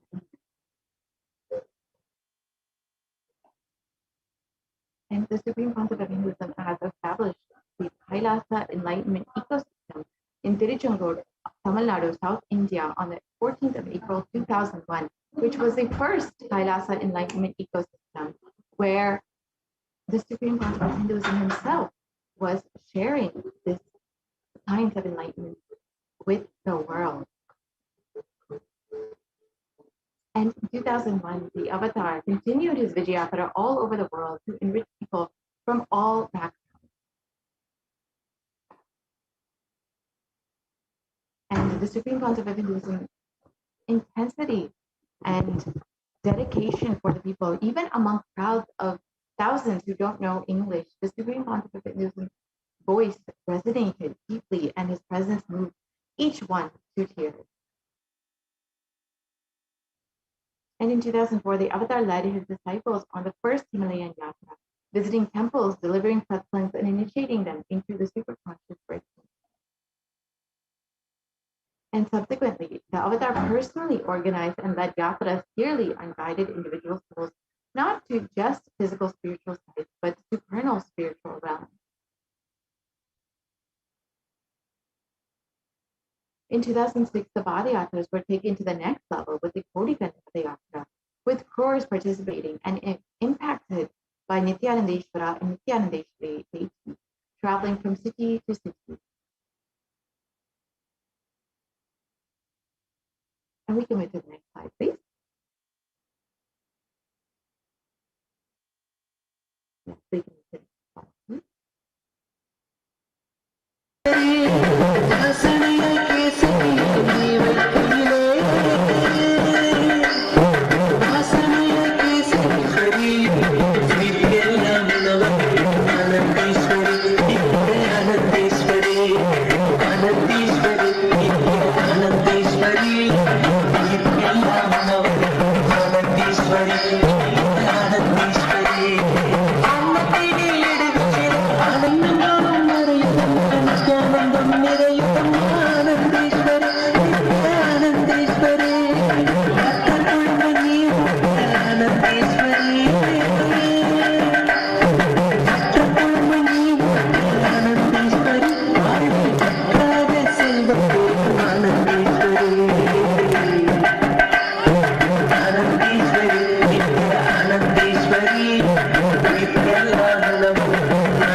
And the Kodikan Radhayatra culminated with the consecration and inauguration of the Garbha Mandir, the sanctum sanctorum of the Nithyanandeshwara Paramashiva and Nithyanandeshwari Parashakti, and the Swayambhu Linga at Adi Kailasa, Sarvijnapita in Bengaluru.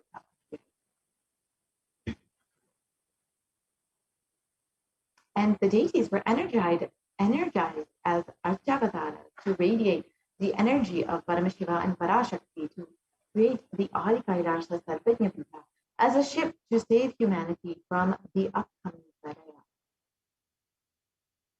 And you can see the innumerable spiritual energy centers in India that were created by the Supreme Concept of Hinduism as safe havens during this great deluge.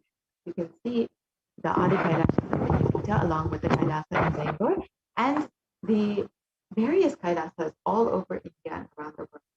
However, due to the ongoing persecution and the continuous assault and attack on the Supreme Concept of Hinduism, the captain of the ship was forced to leave India.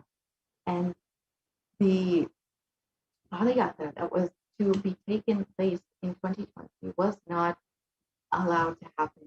Unfortunately, the re-energizing process of the 12 Jyotirlingas did not happen. And because of this, we are now facing the extreme effects of the Pralaya and are not finding any relief from India. And the only possible place where we can find relief is within the Kailasa, which the Supreme Concept of Hinduism has opened up to humanity for saving them. And so with this Now is your opportunity, if you are living in India, to sign up at kailasa.org/Kailasa Care if you would like to avail the opportunity to quarantine yourself in one of the Kailasas, which the Supreme Pontiff of Hinduism has created for the sake of protecting humanity. So now with this segment, we will be ending this portion and moving into the next segment where we will understand some of the wonderful offerings that we can make to Devi Parashakti and how we can connect deeper with Devi Parashakti herself. So let us take a short break and we will be right back.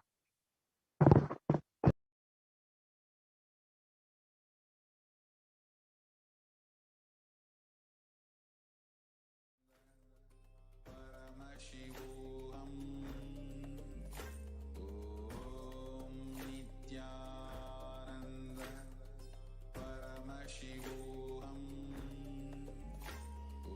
Om Nithyananda Paramashivoham. Om Nithyananda Paramashivoham. Om Nithyananda Paramashivoham. Om Nithyananda Paramashivoham.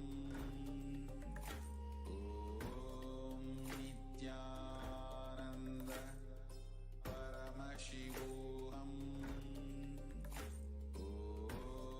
Om Nithyananda Paramashivoham. Om Nithyananda Paramashivoham. Om Nithyananda Paramashivoham. Om Nithyananda Paramashivoham. Om Nithyananda Paramashivoham. Om Nithyananda Paramashivoham. Om Nithyananda Paramashivoham. Om Nithyananda Paramashivoham.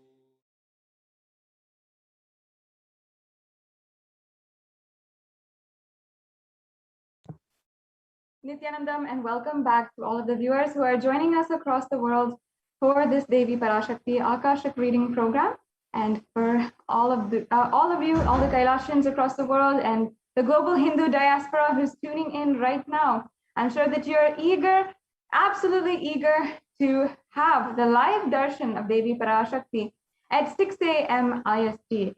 At 6 a.m. Indian Standard Time, we will be able to have the live darshan, be in the live audience of Devi Parashakti herself. And so please make sure that you take a few minutes now, share with all your family and friends, and ensure that we are tuning in for the live darshan of Devi Parashakti happening at 6 o'clock, 6 a.m. Indian Standard Time. So make sure to note the timing and tune back for further updates on the timing, and as well as we get ready for the darshan of Devi Parashakti. Now, we'll be starting the next segment in today's program on the different sevas. I request if we can begin the projecting the slide for the different beautiful offerings that we have today.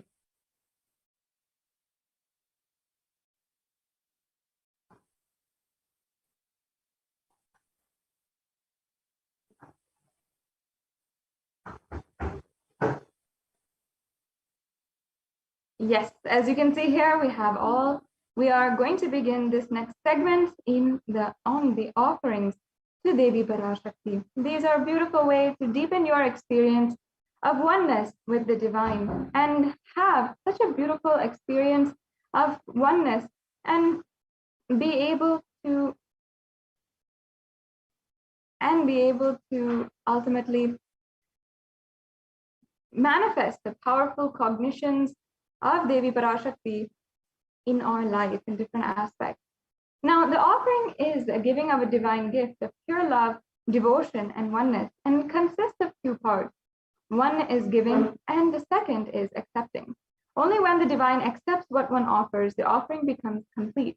Offering is not made out of fear or out of greed. When an avatar lands, the offerings are purely a part of a grand leela played out for the only purpose of enlightenment.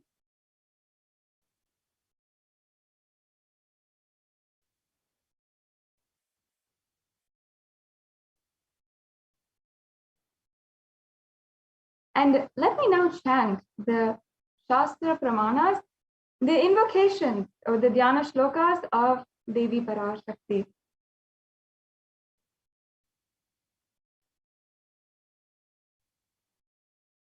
Indunivabeda karavahinayanam syat pankajavaraabhaya japaksha sarayuktam angahimabhushana vichitravasanam syat tungamukatojjvala manunmani swarupam.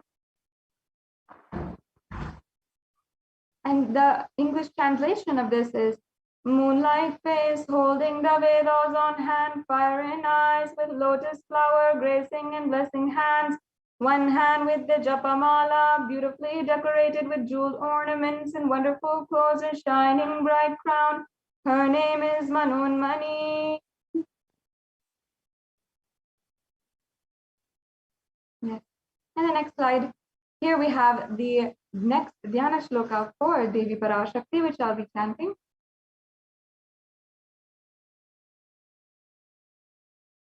Dhyaye devim trinetram shashini bhavadanam vedahastam dadanam tavye padmam varadam apare chabhayam chakshamalam divyerabharana vibhushita danum brahmadi vipujitam devi meva manunmanim pratidinam kamatra dhatrim shubham.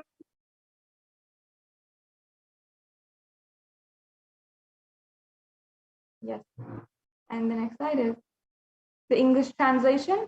I meditate on Devi with three eyes glowing like a moon and holding the Vedas, lotus and gracing with blessing and gracing hands. She is wearing beautiful ornaments and she is worshipped by Brahma and other many gods and showers auspicious boons for all actions every day. Once again, this is the Moolagama, the Manonmani Dhyanam. And now that we have invited and invoked the presence of Devi Parashakti, we'll now be entering into and understanding the significance of the divine element gold. In the Atharva Veda, there is a reference for the divine element gold, which literally gives us reference of the virtuous and powerful properties and qualities of gold, which give us a lasting long life. Here you can see, and so here we can also understand the English translation. It says here, triply born by birth is this gold. From the atoms of Agni is one. It becomes dearest to Agni. One fell away from the Soma when it was heard. One they call the seed and virtuous, powerful Apaha, the water molecules. Let that triple gold be for your long life. Now, gold is, once again, it's a divine element. And that is something that most of us don't recognize, don't even know a part of the qualities of gold. We don't even recognize it for its divine properties. And we think of gold as just an economic with economic value, with value as a currency or value associated to money and the economy. But gold has so much more potential in it. And even us, we do recognize, of course, that it places value in things. However, we don't see how gold actually has divine properties. Now, it purifies anything that it touches, and it is an element of spiritual significance and great spiritual healing and enlightening. The vibration of gold has the power to infuse sattva energy in positive thought currents in anyone who wears and anyone who sees or operates in its vicinity.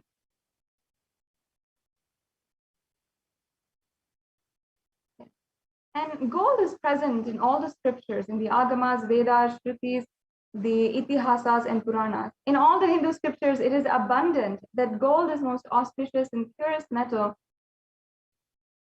which purifies our being. In the Hindu civilization, everything was built in gold, exchanged in gold, and ritual fees were offered in gold bricks. When one was to be saved from life-threatening illnesses, gold was offered as a ritual fee. And gold was in abundance and used for weighing equivalent amounts of commodities.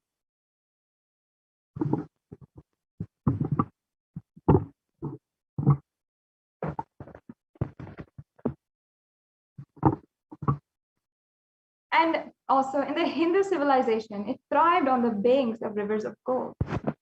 The Indus River was called the Hiranyamaya, the river of gold, and in the Rig Veda. And the river Saraswati was called the Hiranyavartani in the Atharva Veda.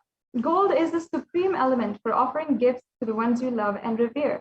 And temples are constructed and paved in gold, deities are made in gold and decked and adorned in gold, because it preserves the enlightenment energy for thousands of years. It lasts forever.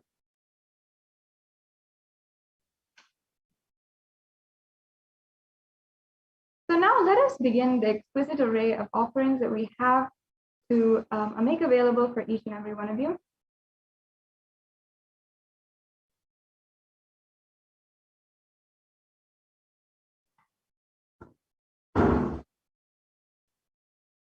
Yes, so Devi Parashakti has literally made available so much to each and every one of us. And in the Lalita Sahasranama, Devi Parashakti has literally been described in such a beautiful way that she accepts all the devotion of anyone who offers it at her feet. And just for that devotion, as she simply removes all fear. I'll just be chanting that verse. Bhakti Priya, Bhakti Ghamya, Bhakti Vashya Bhayapaha, Shambhavi Sharadaradhya Sharvani Sharmadayini. Devi is fond of true devotion and is realized through true devotion. She can be won over through true devotion and she removes all fears. We can go on to the next slide. So if there is any fear in the minds of a devotee, Devi is sure to remove that fear. It is stated that Devi likes to be worshipped in autumn. And here it is meant the autumn of our lives when thoughts turn more and more inward. The role of the divine is known and understood clearly. The need for Devi worship becomes stronger. Now in this verse, we can see the different meanings of the names of Devi. Shambhavi means consort of Lord Shiva or Shambhu. Sharadharadhya means the worshipped by Sharadha or Saraswati. Sarvani means the wife of Lord Shiva, who in the Linga Purana is described as Sharva. And Sharmadhayini means Devi who bestows happiness on devotees. And you can offer your gratitude and devotion to Devi Parashakti by offering your anything that you would like, any amount in any form that you would like today with this e-hundi offering. And it can either be through the YouTube Super Chat, which is a feature available on YouTube for YouTube members to make a donation if they'd like. And also, if you want, you can go to the registration links and make a payment through the payment link as well. The next slide, please. Yes.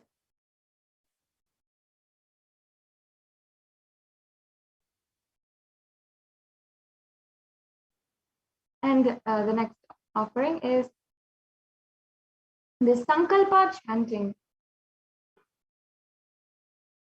Yes. So this Sankalpa chanting is another beautiful offering that is available for each and every one of you. The Sankalpa chanting is the offering of the conscious resolution. And the Shivacharyas of the Nithyananda Paramashivam Devalaya will chant this Sankalpa, the conscious resolution, and they will literally ensure all the blessings of, going beyond fear, greed, or even lust, and manifesting the higher powers, and living a life of enlightenment, living a life which is eternally celebrating and eternally auspicious. All of that are the different intentions and prayers that we make during the program. And so now I'll just be chanting. Oops, sorry, can we go back to the left side?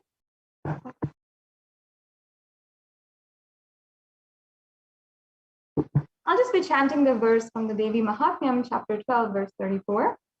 Here it says, the goddess enchants this universe, and she herself gives birth to this universe.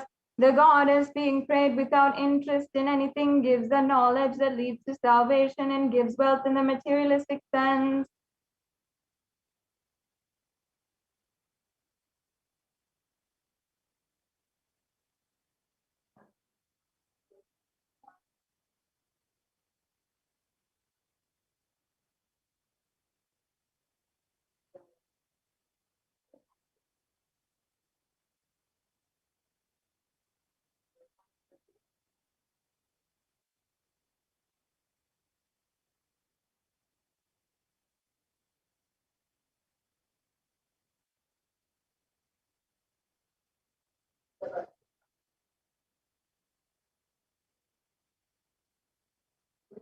Yes, and the next offering here is the Sahasranama Swarna Kasu. In this offering, in the Lalita Sahasranama, it says that Devi Parashakti is Nama Parayana Prita. She's described as Nama Parayana Prita, which means that she who likes the repetition of her own various names. So this is the offering of the 1008 names of Devi Parashakti. And it's a very special and unique archana to the Mahameru of Devi Parashakti. And not only that, you can offer a gold coin inscribed with each and every one of the 1008 names to receive the blessings, to have the Ananta Kalyana Gunas, all the divine qualities of Devi Parashakti.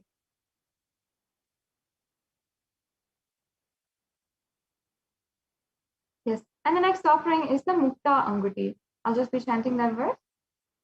Mukta Haranala Satkirita Ruchiram Purnendu Vaktra Prabham Shinjannu Purikinkini Manidharam Padma Pababasuram Sarvabhita Falapradam Girisutam Vani Rama Sevitam Meenakshi Pranatosmi Santatamaham Karunyavaram Nidim. I bow down to the goddess Meenakshi, whose crown has garlands of pearls and face shining like the full moon, who wears anklets that are studded with gemstones and has small bells, who is shining like the splendor of a lotus, who grants all wishes, the daughter of the mountain, and who is worshipped by goddess Vani and Rama. I remain ever bowing to the goddess Meenakshi, the ocean of compassion.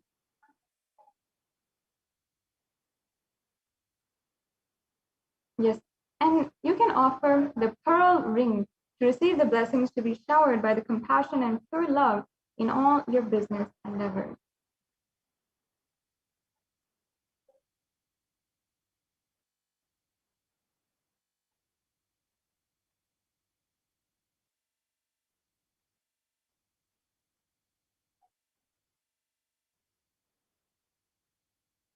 Yes, and the next slide here is the offering of the Swarna Padma Pushpa, the golden lotus. So in the Kamika Agama, it's described as all the kalashas should be wound around with a suitable thread and covered with new cloth. They should be adorned with lotus flower made of gold. Sorry, we can go to the next slide. The next slide. Yes. So there are hundreds of scriptural references for using lotus in the worship of Paramashiva. And almost everything in the worship of the ultimate involves a consecration of deities, of worship, or meditating on the mudras and asanas used during the worship. And it involves the lotus flower, the lotus leaf, the lotus pericarp, and the lotus petals. The lotus is considered a divine flower. And in fact, the Shakti of Paramashiva is also called the lotus. And the base of the Paramashiva Linga is the lotus. And the disciple of Paramashiva is also considered as the lotus.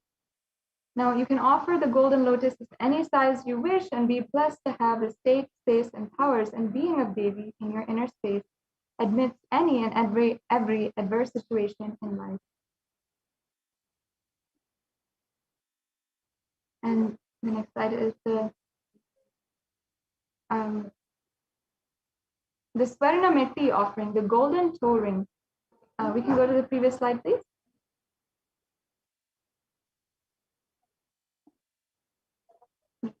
So we'll just chant this verse. Nakhadiditi samchana namajjana tamo guna padadvaya prabhajala parakrita saroruha. You whose brightness from toenails destroys the darkness of ignorance from the minds of your devotees who prostrate at your feet. You whose brightness from your 2 feet overpowers that of the lotus flower.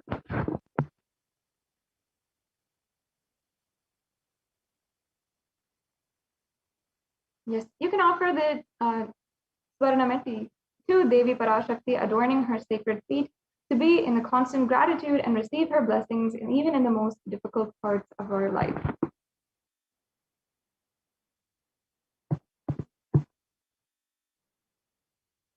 And the next offering is a very exquisite offering, Swarna Mangtika, the golden hairline jewelry. And so in this offering, it is referred in the Lalita Sahasranama as well, where Devi is described as Shuddha Sarabhi Varshani, Shri who makes the nectar flow in all of our nerves from the Sahasrara, and Shri who gives the very pleasant experience of the ultimate. And the Mangtika actually represents the nectar flowing from the Sahasrara chakra, the chakra at the crown center of our head, which is, and the Mangtika represents the very nectar which is overflowing from the center of the head until the forehead. And of course, it is just oozing. And that represents, of course, this very beautiful verse where it's saying that all of our nerves, from all of our nerves, the nectar is flowing. And that is the very experience of the ultimate. Such a beautiful, sacred sentiment and powerful cognition.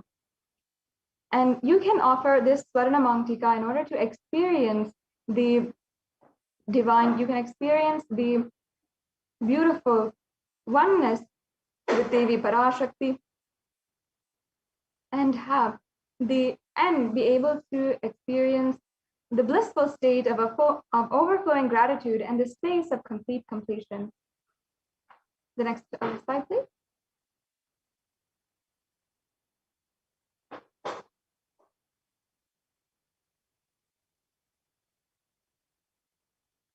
Yes, so the next offering that we have available is the Pratyaksha Pada Puja, and that is one of the best offerings here.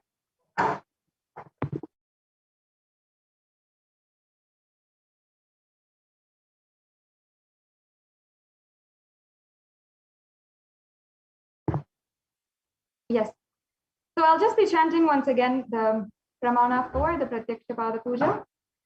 Nakhadiditi samchana namajjana tamo guna padadvaya prabhajala parakrita saroruha. The illumining splendor of Devi's toenails dispels the darkness of ignorance to the devotees prostrating at her feet. Her feet defeat the lotus in beauty.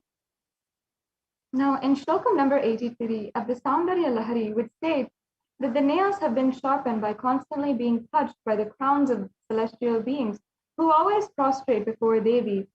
Now, tamoguna is darkness, and in this stotram, tamas is indicative of ignorance.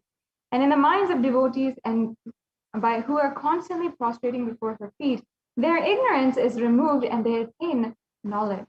So offering the Pratyaksha Pada Puja blesses the Yajaman, or every one of you, with the auspiciousness and blessings of the supreme concept of Hinduism.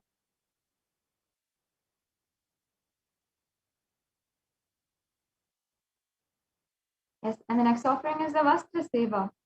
The offering of the Vastra Seva blesses the Yajaman with all the auspiciousness and blessings of the supreme concept of Hinduism as well.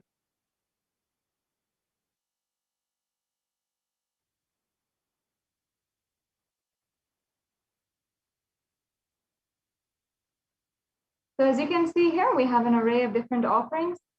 The E-Hundi offering, which you can make for any amount, the Sankalpa chanting, the Devi Sahasranama Kasu, the Mukta Anguti, the Swarna Padma Pushpa, the Swarna Metti, the Swarna Mangtika, the Pratyaksha Pada Puja, and the Vastra Seva.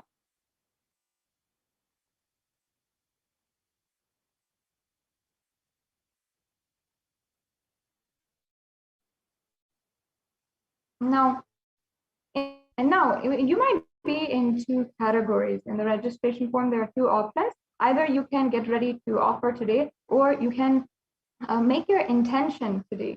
So there's a registration available for anyone who is interested in making the offering, or if you need help in manifesting, or if you want to give more details as well, or you can make the online payment as well immediately at tiny.cc/baby-offerings. And after the payment, you can after the payment as well, you can go to tiny.cc/sankalpa2021 and make sure that you are filling in the details, submitting the details for the puja. So with this, it brings us to a conclusion of this segment in today's program. And we'll now be moving on into the next segment. And not only that, each and every one of us will be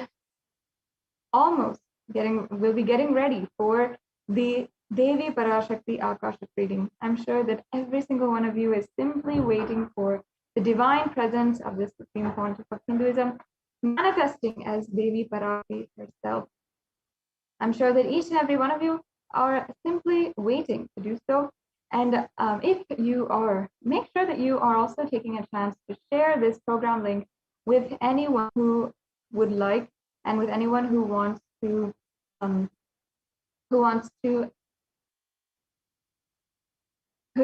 anyone who would want to make this offering and would want to interact, have the darshan, or ask a question at Devi Parashakti's feet. You cannot fathom the extent to which the grace of Devi Parashakti really works. And it can be in a small level, like healing a knee pain or giving a few $1,000s, or it can be literally giving the oneness experience itself and the experience of literally being one with the divine. That is the grace of Devi Parashakti and the compassion of Devi Parashakti. So let us take a few minutes to invite everyone who is who we feel will be interested in this beautiful event and occasion.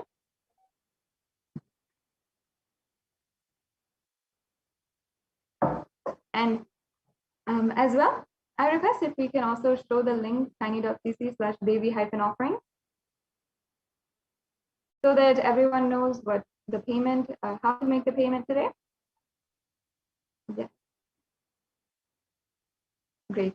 So once again, the live Devi Parashakti Akashic reading will be at 6 a.m. IST, Indian Standard Time. If you're tuning in and perhaps you're just waking up now and you got the notification, let's make sure that we are getting ready, and let's make sure that everyone we know is getting ready for the Devi Parashakti Akashic reading program happening sharp.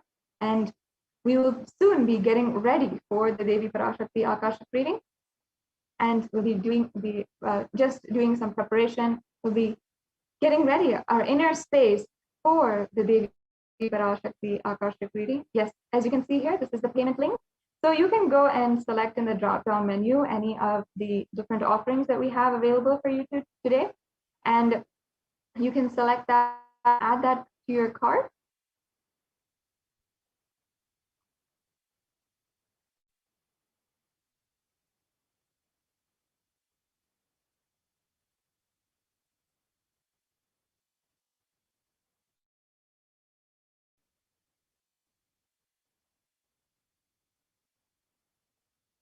Yes, and once you select add to cart, you'll see your cart, and then you can review the items and proceed to checkout.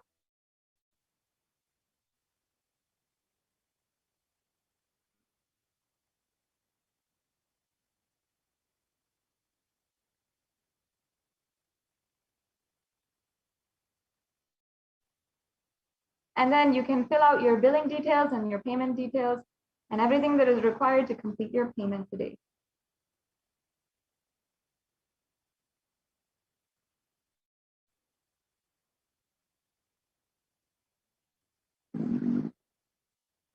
And the next offering is the next thing here is the form for this Sankalpa names.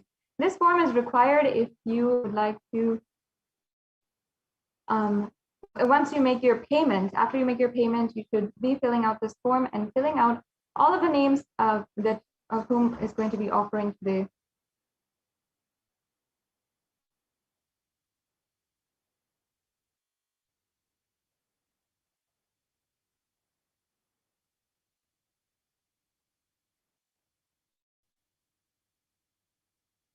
Yes, so as you can see, you can fill out this form and then submit it, and make sure that you have this form filled out after you make the pina today.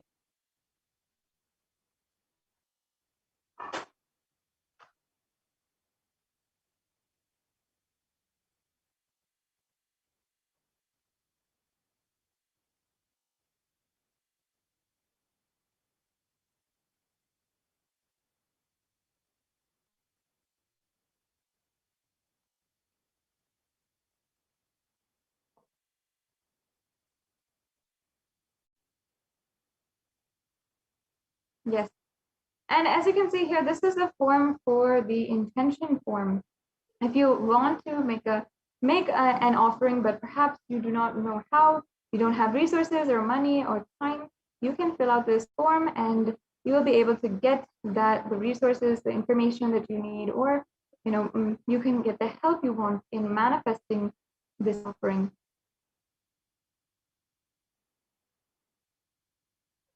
So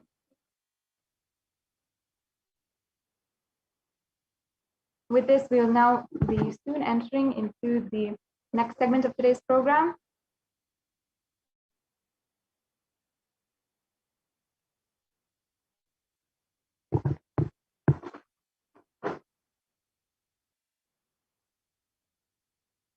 And I invite each and every one of you to go ahead and ensure that you are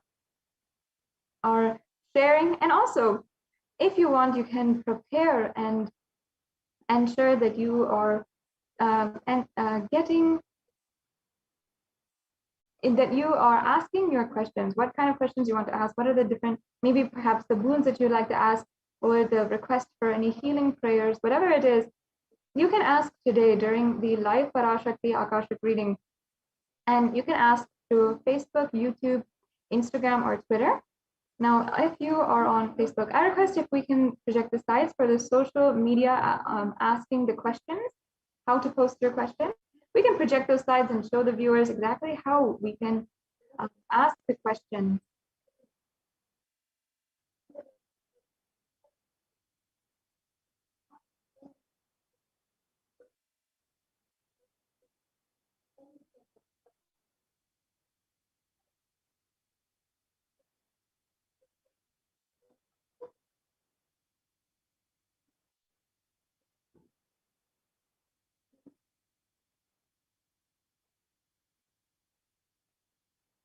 Okay, it looks like we're getting ready for our next segment in today's program as well. So as you can see here, we have we're just going to show you how to ask your questions today. So here you can see how to ask your questions in YouTube. First of all, you have to join as a member of our channel, the Kailasa Nithyananda YouTube channel, and you can ask your questions in the chat as well. And the next slide, please. And then you can join, you can like and follow on Facebook, on Kailasa's HDH Nithyananda Paramashivam Facebook page, and you can ensure that you are asking your questions, requesting your prayers in the comment section of the live video. The next slide, please.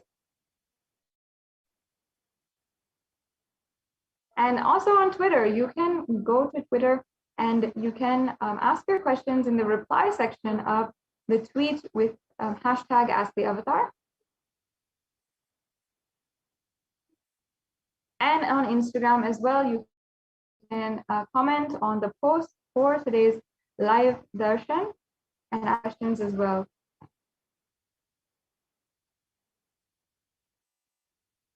Yes, and if you're not social media savvy, you're not very comfortable on social media, then you can go to WhatsApp and ask your questions. You can reach us on WhatsApp through kailasa.org. You can reach and you can ask your questions to Devi Parashakti, and with her grace, you will be bestowed with her blessings.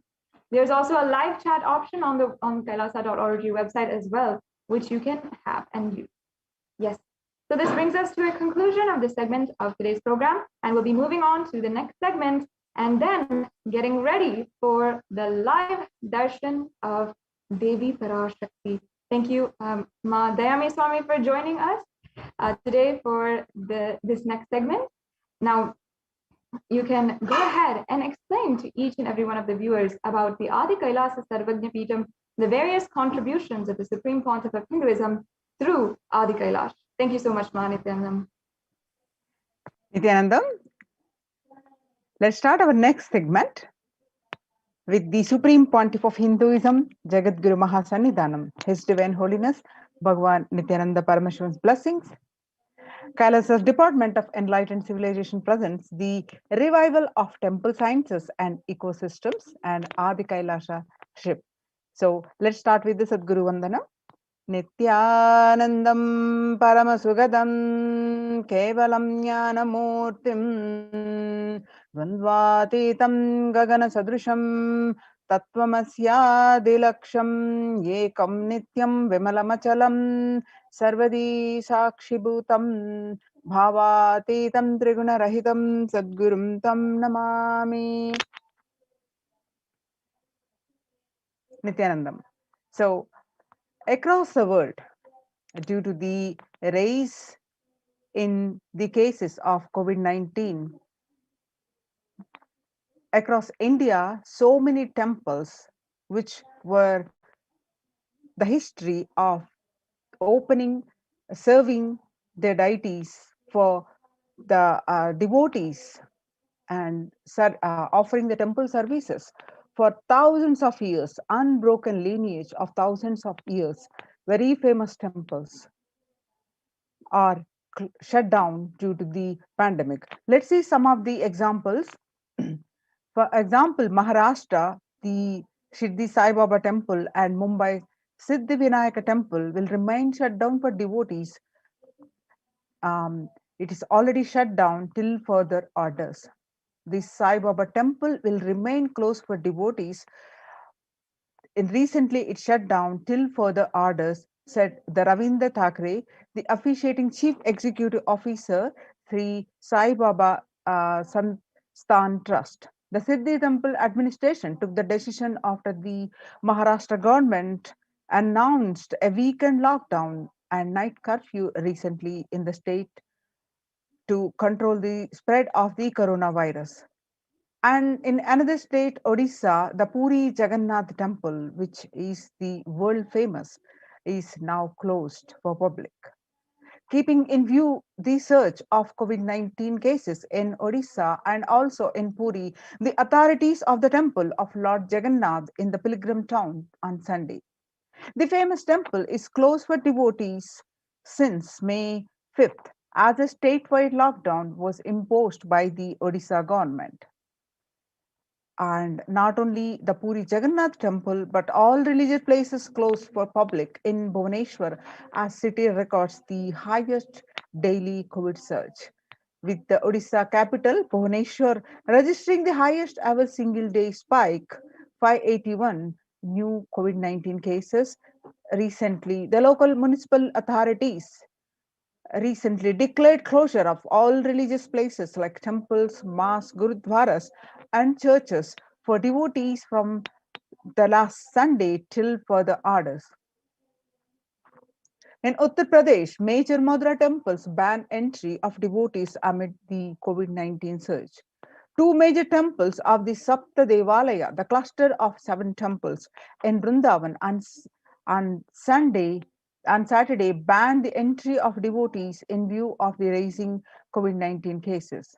And in another state, Gujarat, the Somnath temple closed for darshan amid COVID-19 surge. The Gujarat Somnath temple closed for darshan in view of a surge in COVID-19 infections. The Somnath Temple Trust has announced that the temple will remain shut for devotees from the April 11 for an indefinite period. On the other hand, in South India, Tamil Nadu, Chola era temple Murtis beheaded. And the news spread on June 21st, 2021. The Murtis of a Chola era temple have been vandalized in Pudukottai, Tamil Nadu. A devotee who went to the temple was shocked to find all the Murtis in the temple in a beheaded state. He lodged a complaint with the local police later. The Kailasa temple in Kanchinanchur, a village in Pudukottai, is said to belong to the era of Kulichunga Chola II, with Shiva as the presiding deity. The temple houses other deities such as Ganesha, Parvati, Murugan, and Krishna and Nandi. All these murtis were discovered in a beheaded state a few days ago. So, on the other side, across the world, the destruction, the closing, shutting down of temples are happening. Now, let us understand what is Kailasa's temple experience. And now is the time when the COVID-19 is rampant. And ancient temples are in a lockdown because of the risk of widespread corona disease. The devotees of these temples were visiting and having the darshan of their gods and goddesses for thousands of years. Yet, all these ancient sacred sentiments have come to a harming halt after the lockdowns have taken place. The religious fervor of the devotees is being lost due to the pandemic. The Supreme Pontiff of Hinduism is reviving the Kailasa ecosystem and bringing all the ancient traditions of the online platforms on Kailasa TV, YouTube, and Facebook. Let us understand the basics of the why temple worship with the blessings of the Supreme Pontiff of Hinduism, Jagadguru Mahasannidhanam, His Divine Holiness Bhagwan Nithyananda Paramashivam's blessings. Kailasa's Department of Enlightened Civilization presents the basics of why deity worship. Please understand, deities are not mere idols, they are embodiment of idols. We do not worship idols, we worship the ideals represented through the deities. When the divine is present before you in the form you can see, touch, and relate to, the transformation becomes an easy and joyful process. Second, the deities in a real kshetra are always carved in the form of an ancient masters and enlightened beings. Even though no longer in the body, they can be invoked through the name or form they used while in the physical plane. When we pray to that deity or chant its name, the corresponding divine vibration is automatically awakened and becomes available on the energy plane to guide and bless us. The Supreme Pontiff of Hinduism says that we mastered the science of bringing the divine to the deities and expressing the divine through the deities. The whole science has been mastered in the Vedic tradition. The revival of temples will be the revival of world peace and world bliss. Revival of temple culture, the deity worship, where people are made to look in. That is where the revival of Sanatana Dharma, Advaita Satya, the truth of oneness experience, is going to happen. The divine, the Paramashiva, Devi, or Mahavishnu, have infinite auspicious qualities. When a devotee calls for intense devotion, with intense devotion to save him, or when the world is at stake in the verge of destruction, the divine manifests himself in a form to save whatever is needed at that time. That form becomes an independent intelligence. For example, Shiva saved Markandeya from death. Markandeya was a young boy whose destiny was to die at the age of 16. So, knowing this, expecting the upcoming death, the Markandeya's parents were devastated and were very sad. To remove their sorrow, Markandeya intensely prayed to Paramashiva. The samskaras that the parents gave him intensely connect with Paramashiva and worshipped Paramashiva. On the day of the death arrived the Lord of Death, the Kala arrived to take away the life of Markandeya. But Markandeya was intensely connected with Paramashiva and hugged Paramashiva to save him. And Paramashiva appeared when the Lord of Death was about to take the life of Markandeya. Paramashiva appeared and saved Markandeya. So he became a lord of the Lord of Death, Kala, where Kala is the Lord of Death. Kala is the who is the Paramashiva manifested the form to save the Markandeya. That become an independent deity. The same way, Paramashiva danced in ecstasy to do the Pantyakrutyas of the creation, sustenance, destruction, or rejuvenation, and pulling out of delusion and the anugraha, the giving us the liberation. This Panchakritya, the 5 cosmic actions, Paramashiva does it with dancing casually. The cosmic dancer is called Nataraja. So Paramashiva's dancing form of Nataraja becomes an independent deity. Mahavishnu's very action of showering blessings on the world becomes Lakshmi. Same way, Brahma's very action of constantly sharing wisdom becomes Saraswati. So each of the actions of the ultimate becomes the independent intelligence and energy. When you connect these independent energies, those deities, whatever you want, immediately happens. So whatever result you want, worship with rites, those divine energies who are the personification of those specific actions. Immediate results are achieved by connecting with those deities in this world. This can be a powerful method through which you can achieve whatever you want in life. Join the Kailasa's COVID protection centers and register now through the link below, https://kailasa.org/Kailasa care. The link is projected on the screen. Now let us see Kailasa's temple ecosystems.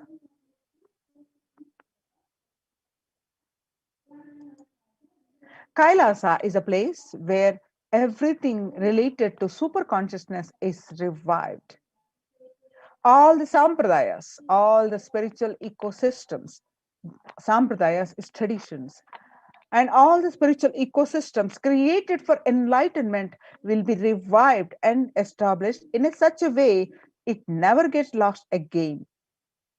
They're forever serving the humanity, says the Supreme Pontiff of Hinduism on 6 January 2019.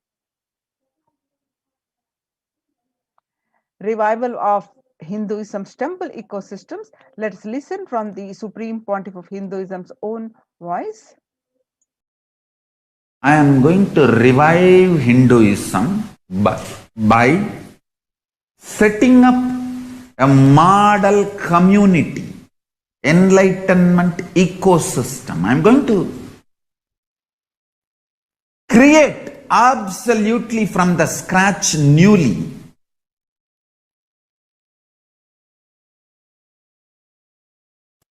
self-sustaining, temple-based, Hindu ancient enlightenment ecosystem and civilization based on that. Understand? Kailasa is reviving the ancient Hindu enlightened civilization.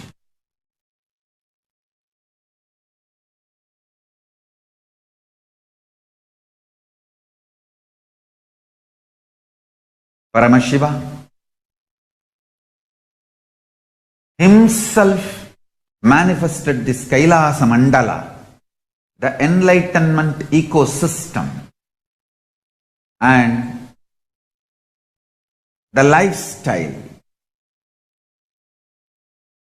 I am going to revive this whole enlightenment ecosystem, Kailasa, by creating a model Kailasas all over the world.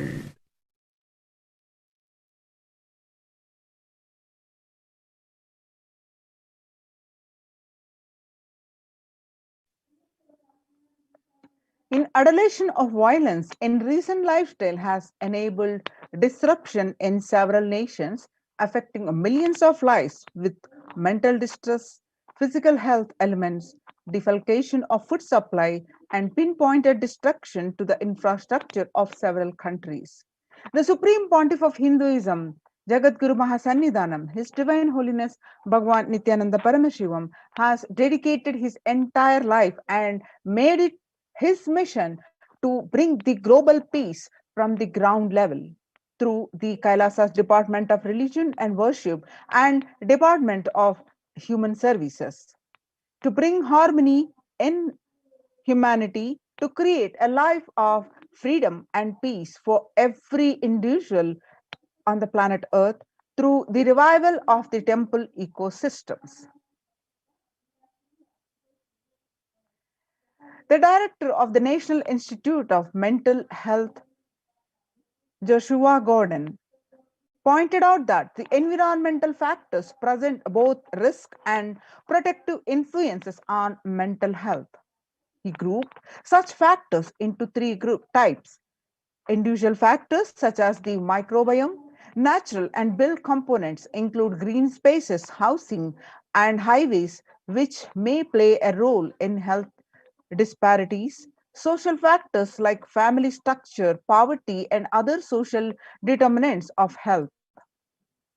From 1994 to this date, the Supreme Pontiff of Hinduism has worked tirelessly in the revival of temple ecosystems globally.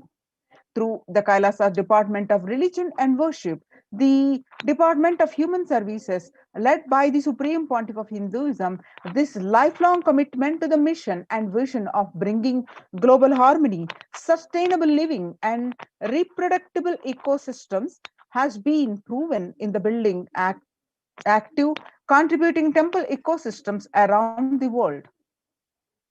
Now you can see some of these pictures how the Supreme Pontiff of Hinduism built the temple ecosystems across the world way back from 2001. This picture is taken on 21st October 2006, following a meditation under the sacred banyan tree in Adi Kailasa. The peacekeepers of Kailasa, along with children of Nithyananda Gurukul, celebrate the auspicious occasion of Deepavali. This picture is from Adi Kailasa, and this picture that you are seeing are taken on 22nd December 2018. The peacekeepers of Kailasa and the participants of the Paramashivoham meditation workshop take part in the celebrations of a traditional flag hoisting ceremony. This picture is also again from Adi Kailasa, Bangalore. And you can see the pictures from, it's taken in Chennai, South India, Tamil Nadu, on 14th December 2006. The Supreme Pontiff of Hinduism conducting the Nithyananda Paramashivam Convention, which is also called Libraries Program Level 2, where you'll see thousands of people attending this program. And on 17th December 2006, the Supreme Pontiff of Hinduism conducting the Nithyananda Paramashivam Convention, and also called the Libraries Program Level 2 at St. Peter's Engineering College, where you will see thousands of devotees are taking part in this program. And the peacekeepers of Kailasa and the Supreme Pontiff of Hinduism embarked on a Himalayan yatra, the traditional sacred pilgrimage to the Himalayan mountains and up to the river Ganga. This picture is taken on 26th May 2006. And you can see the temple ecosystem of Tiruvannamalai serves as the driving factor in maintaining the lifestyle of health, wealth, and well-being for citizens of Tiruvannamalai, one of the remaining living temple ecosystems. And this picture is taken on 20th December 2011, where thousands of devotees are on a procession where you find the Supreme Pontiff of Hinduism waving with a flag. You can see this beautiful picture where the peacekeepers of Kailasa and participants of the Paramashivoham meditation workshop take part in the morning meditation and the traditional puja or ritualistic worship. This picture is taken in Adi Kailasa, Bidadi, Bangalore on 31st December 2018. You can see as part of the Krishna Janmashtami celebrations, where the Supreme Pontiff of Hinduism distributing the sweet butter, and this picture is taken on 17th January 2014. And you can see some more pictures of the celebration, the celebrations and the joy on the faces of the all who are present in the presence of the Supreme Pontiff of Hinduism, the on the Krishna Janmashtami celebrations on 17th, 2014, and the feast as part of the Janmashtami celebrations. The peacekeepers of Kailasa distributing the free organic vegetarian meal to the public on 17th August 2014. And you can see the peacekeepers of Kailasa, led by the Supreme Pontiff of Hinduism, take part in Kara Seva, the voluntary contribution of physical service towards the cleaning or construction of the sacred Hindu temple. This picture is taken in Adi Kailasa, Bidadi, Bangalore, and taken on 11th September 2016. And the Supreme Pontiff of Hinduism, Bhagwan Nithyananda Paramashivam, arrives with the volunteers and Kailasa's peacekeepers to provide relief efforts to the cyclone hit Pondicherry region through distribution of food, water, and basic necessities, medical camps, and clearing of the local roads for further relief efforts. This picture is taken in Pondicherry, India, on 2nd January 2013. And you can see the Thane flood relief food preparations and at Pondicherry on 4th January 2012. On 3rd January 2012, the Pondicherry Thane flood relief medical camps. Now, the Kailasa's ecosystems around the world can see the widespread ecosystems of Kailasa across the globe, across the continents. Way back in 1994, Kailasa and Tiruvannamalai is traditionally passed on to the hands of the Supreme Pontiff of Hinduism, Jagadguru Mahasannidhanam, His Divine Holiness Bhagwan Nithyananda Paramashivam.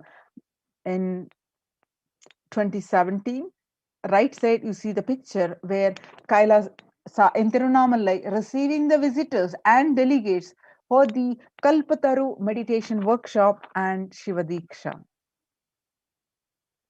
You can see the picture from January 2011, Kailasa and Tiruvannamalai, where you find the Supreme Pontiff of Hinduism himself directly serving Annadan and traditional temple services.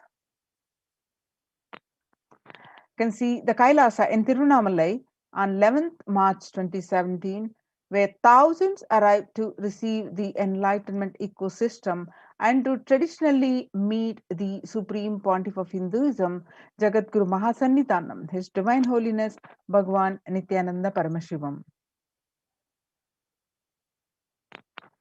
And this picture, you see the first temple ecosystem established by the Supreme Pontiff of Hinduism at Tiruchengodu Sarvajnapeetham, which is also called Adi Nithyananda Peetham. The Supreme Pontiff of Hinduism, Bhagavan Nithyananda Paramashivam, at the mere age of 23, on the banks of the sacred Kaveri River, established this temple in 2001. This was the start of the borderless Hindu temple ecosystem we know now today as the Kailasa. You can see this picture from Adi Kailasa Nithyananda Peetham in Bidadi, Bangalore. After having a vision of the sacred banyan tree, the Supreme Pontiff of Hinduism has established the Adi Kailasa temple ecosystem with the same banyan tree at its heart, the main headquarters of Kailasa in 2003. The temple deities were Adi Kailasa Nithyananda Peetham in Bidadi. Through the live stream of these, you can watch the sacred banyan tree, which is also called the Kalpa Vriksha, where you can ask the boons that you wish to. And the temple deities Nithyanandeshwara Paramashiva and Nithyanandeshwari Paramashakti, and the Nithyanandeshwara Linga. You can have the darshan of these deities continuously available to all from wherever you are via live stream you can watch. You can see the continuous flow of worship and temple services. And now, in the Western Hemisphere, the Supreme Pontiff of Hinduism established its first temple. The temple physically came to life in just 9 months. This temple is established in Kailasa in Columbus, Ohio. The chief presiding deities of this temple are Sri Nithyanandeshwara Paramashiva and Nithyanandeshwari Paramashakti. The deities are 7 feet tall, made of granite and weighing of 6 tons, and their divine faces have been directly carved by the Supreme Pontiff of Hinduism. And you can see the Kailasa in Los Angeles, California, the Western this temple, the first inaugurated in 2005, then established in its permanent location in 2007, houses the largest Shivalinga and Rajarajeshwari Devi in North America. You can see the Kailasa in Los Angeles, more pictures where the Kailasa ecosystem, the temple complex has 25,000 square foot and housing over 80 deities. It is one of the largest Hindu temple ecosystems in the West. You can see the pictures from Seattle, Kailasa, and Washington, housing the blissful dancing form of Ganesha and the largest living Nataraja deity. Outside of India, the Kailasa in Seattle is also known as Chidambaram of the West. The temple, the Chidambaram temple, an ancient Hindu temple where Paramashiva resides as Nataraja, the cosmic dancer and expression of Akasha or space. The Nataraja has also been revealed to be the center of the Earth's magnetic equator. You can see the pictures are from Kailasa in San Jose, California. Inaugurated in 2009, Kailasa in San Jose radiates the energy of the Madurai Meenakshi temple. The chief presiding deities of the temple are Madurai Meenakshi and the Shivalinga. The main deities are Lord Sri Nithyanandeshwara Paramashiva and Devi Nithyanandeshwari Paramashakti, which have been created, installed, and energized by the Supreme Pontiff of Hinduism. The Meenakshi Amman temple, the home to Devi Meenakshi, the divine cosmic mother, and the consort of Lord Sundareshwara, the most blissful form of Lord Paramashiva. You can see the pictures now, Kailasa in St. Louis, Missouri. Alongside the Shivalinga and Nithyananda Ganesha, Kailasa in St. Louis carries the energy of the Tirumala Tirupati of South India and houses one of the tallest Venkateshwara deities in North America, along with his consorts Sridevi and Bhudevi. The beautiful landscape nestled among the woods and rolling hills of Missouri stretches for 20 acres. You can see pictures now from Kailasa in Phoenix, Arizona, home to over 21 deities and with a temple structure of 2,500 square foot. Kailasa in Phoenix Supreme Pontiff of Hinduism, Bhagwan Nithyananda Paramashivam, serving as an energy field of worship, meditation, and celebration for over 7 years. You can see the pictures now from Kailasa in Houston, Texas, USA. Formally inaugurated in 2017, the Supreme Pontiff of Hinduism has declared Kailasa in Houston as the Parihara Sthala for all the Navagraha doshas. The Navagraha, which all the ill effects of 9 celestial bodies are removed with the Parihara. And you can see the pictures are from Kailasa in Toronto, Canada. Inaugurated on July 2011, Kailasa in Toronto is one of the only Hindu temple in the West, with all 63 Naimanas and 18 Siddhas residing as deities.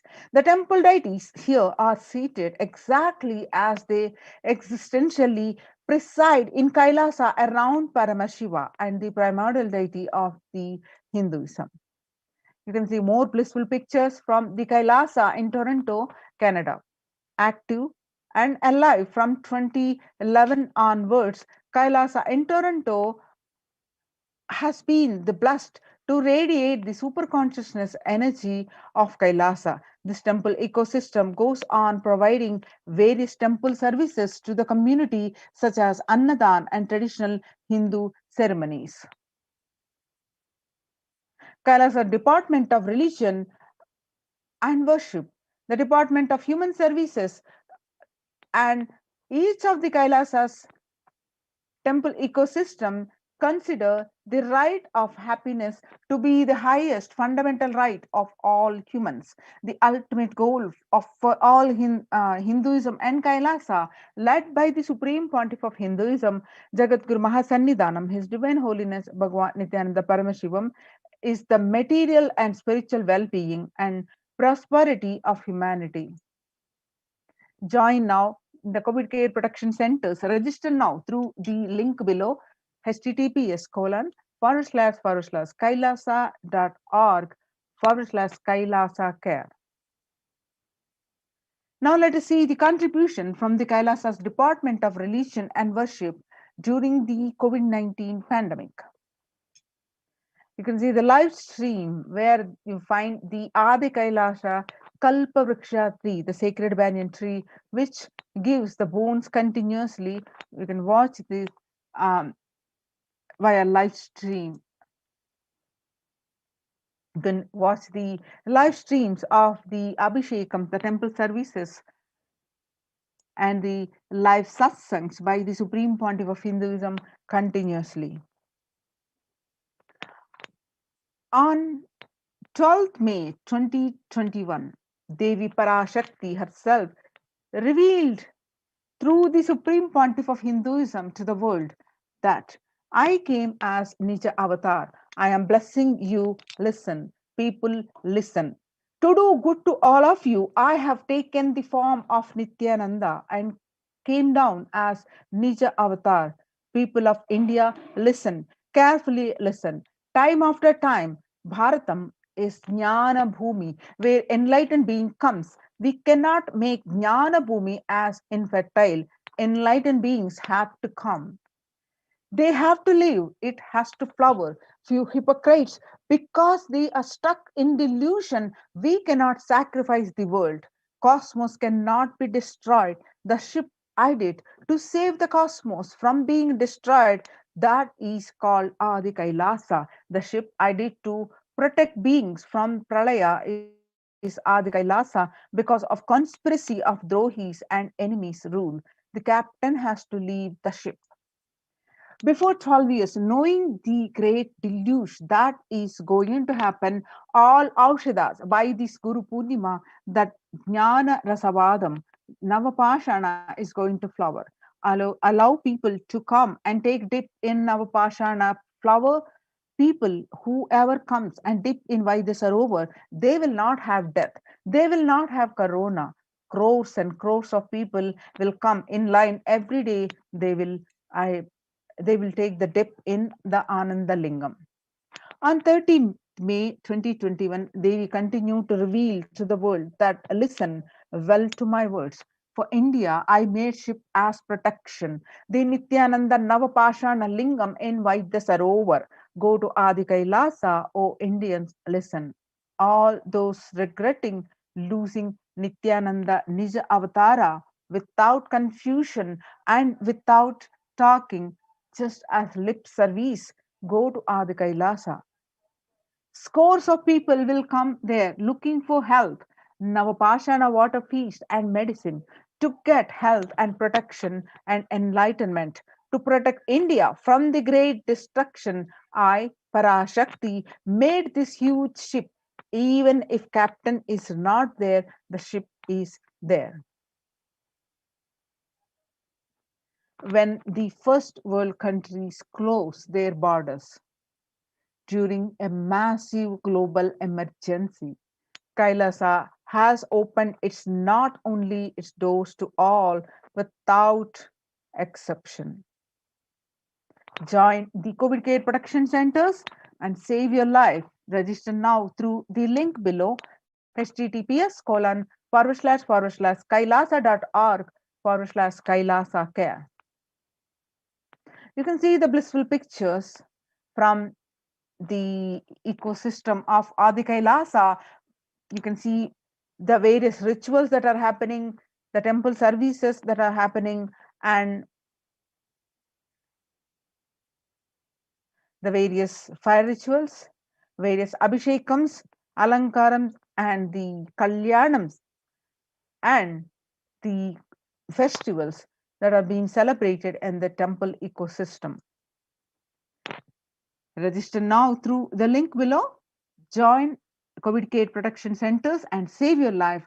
https://kailasa.org/kailasa care.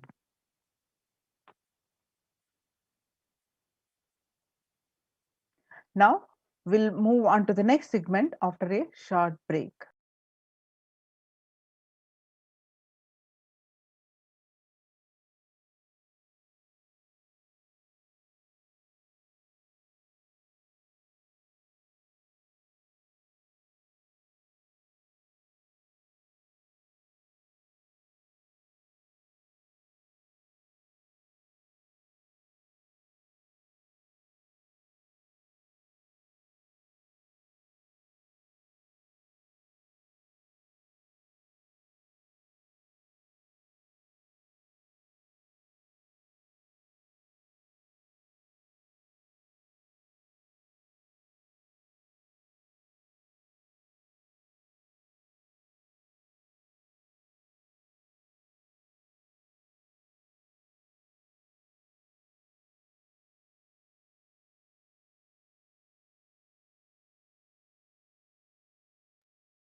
Now, how the multi-layer quarantine COVID care protection centers at the de facto spiritual embassies of Kailasa are working. Let's see with the Supreme Pontiff of Hinduism, Jagadguru Mahasannidhanam, His Divine Holiness Bhagwan Nithyananda Paramashivan's blessings, Kailasa Department of Enlightenment Civilization presents this.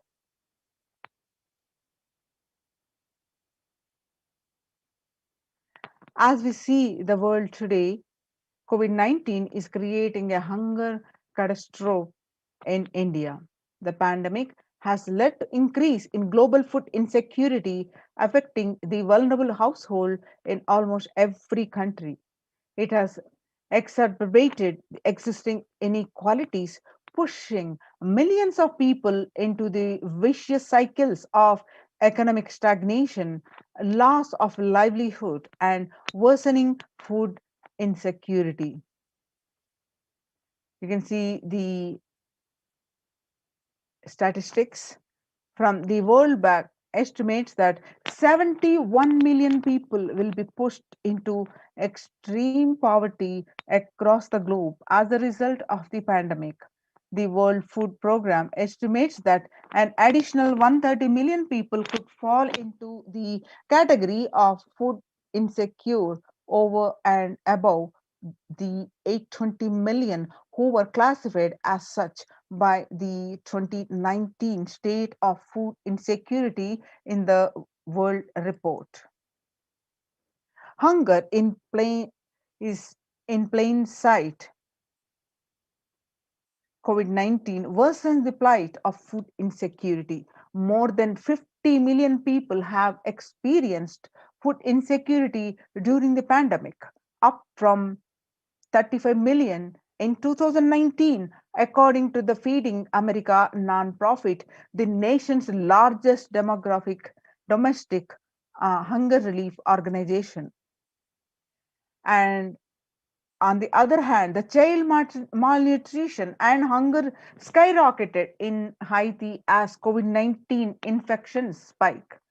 At least 86,000 children are at risk of developing a severe to acute child malnutrition this year in Haiti, according to sources connected to the United Nations Children Fund. The number of children projected to suffer from starvation this year has doubled as the impoverished nation continues to grapple with extraordinary political and social crisis exacerbated by the pandemic. And refugees are paying the highest price in the COVID-19 pandemic. Vulnerable groups such as the refugees are paying the highest price in the COVID-19 pandemic. We are seeing alarming trends that show many refugees around the world are unable to pay the food, or rent, and are struggling to across healthcare and education. The price hikes in local markets and further displacement caused by campfires have pushed many families further into food insecurity.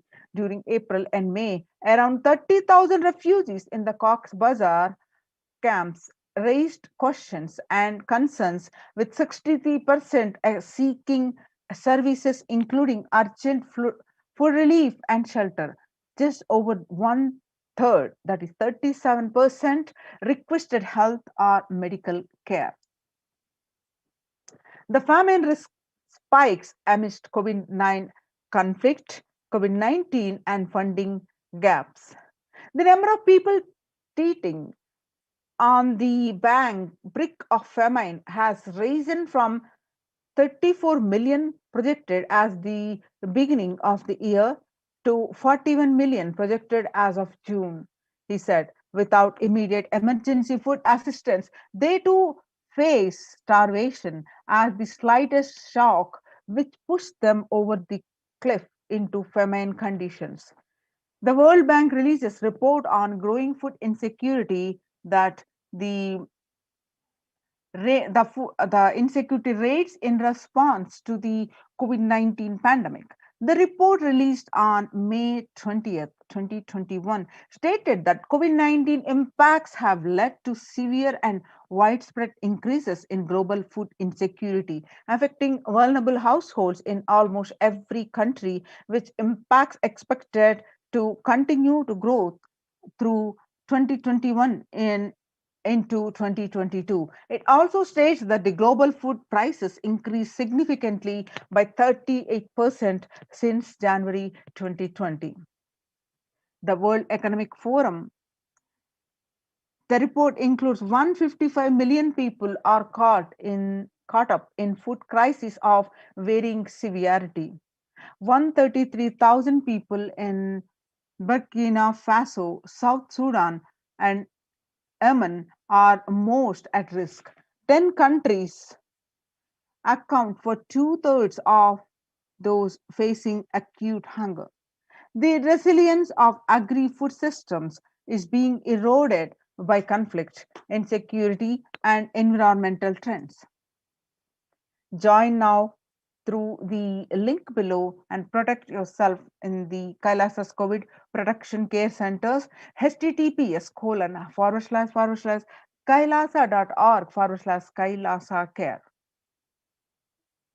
Now, let us listen, understand what the Supreme Pontiff of Hinduism revealing the secrets of food.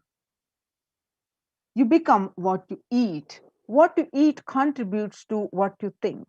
What you think contributes to what you cognize. What you cognize contributes to what you are. So, what you eat directly affects who you are, and that is why I am making this statement.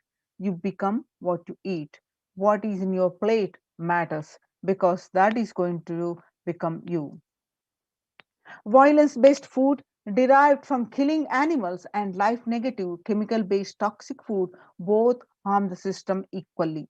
The organic vegetarian food is not just for health, it gives you an inner peace, the physical system, and physiological flow to develop psychology, to develop highest psychology, not only your physical system, even your physiological flow needs to cooperate.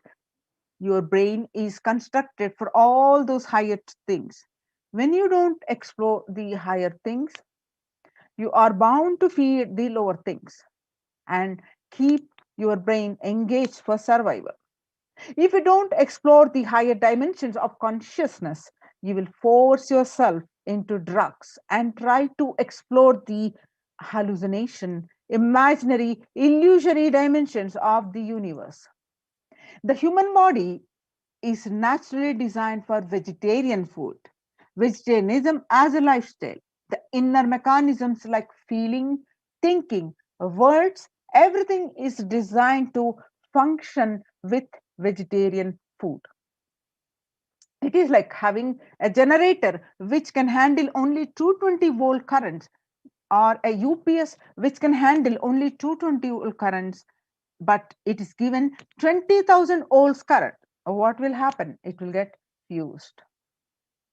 The food without anxiety, without fear, without depression, without biomemories, if they are consumed by a person, the energy with which they think, the energy with which they utter words, the energy with which they act, the energy with which they feel, the energy will be aligned to the natural source of energy.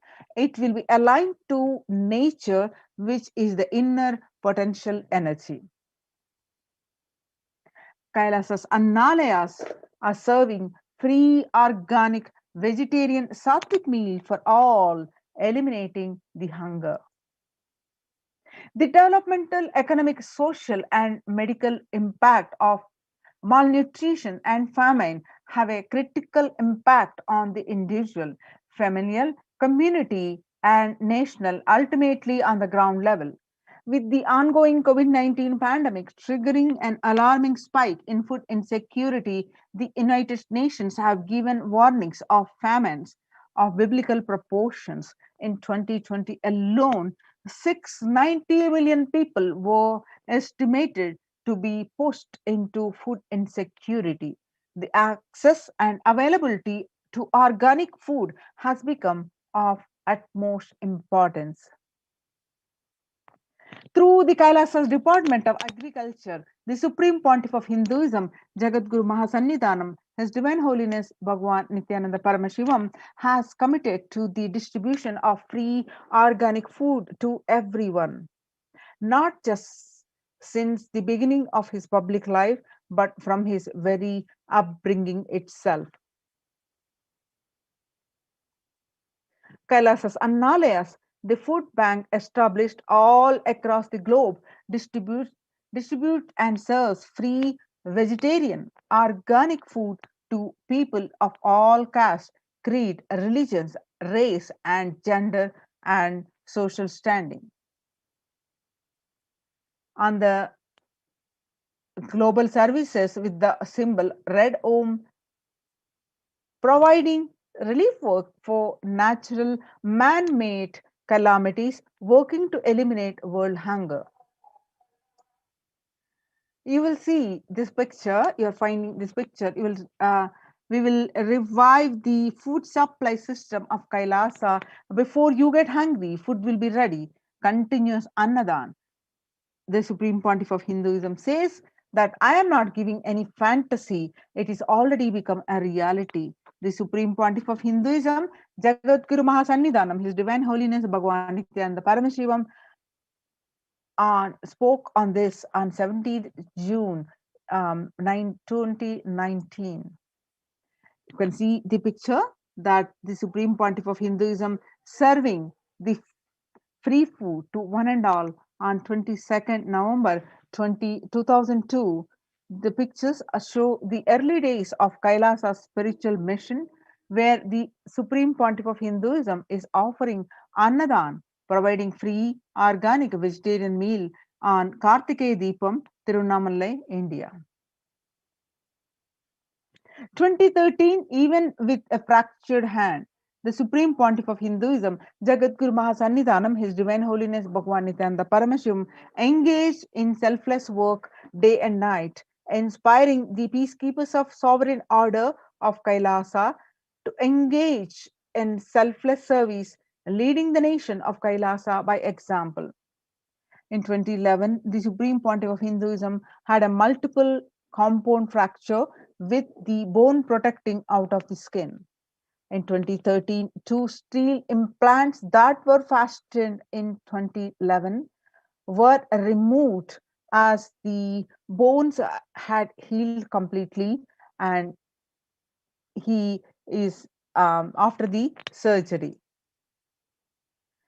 On 3rd Jan 2012, the Supreme Pontiff of Hinduism, you can see serving the free food to Thane flood relief victims in Pondicherry.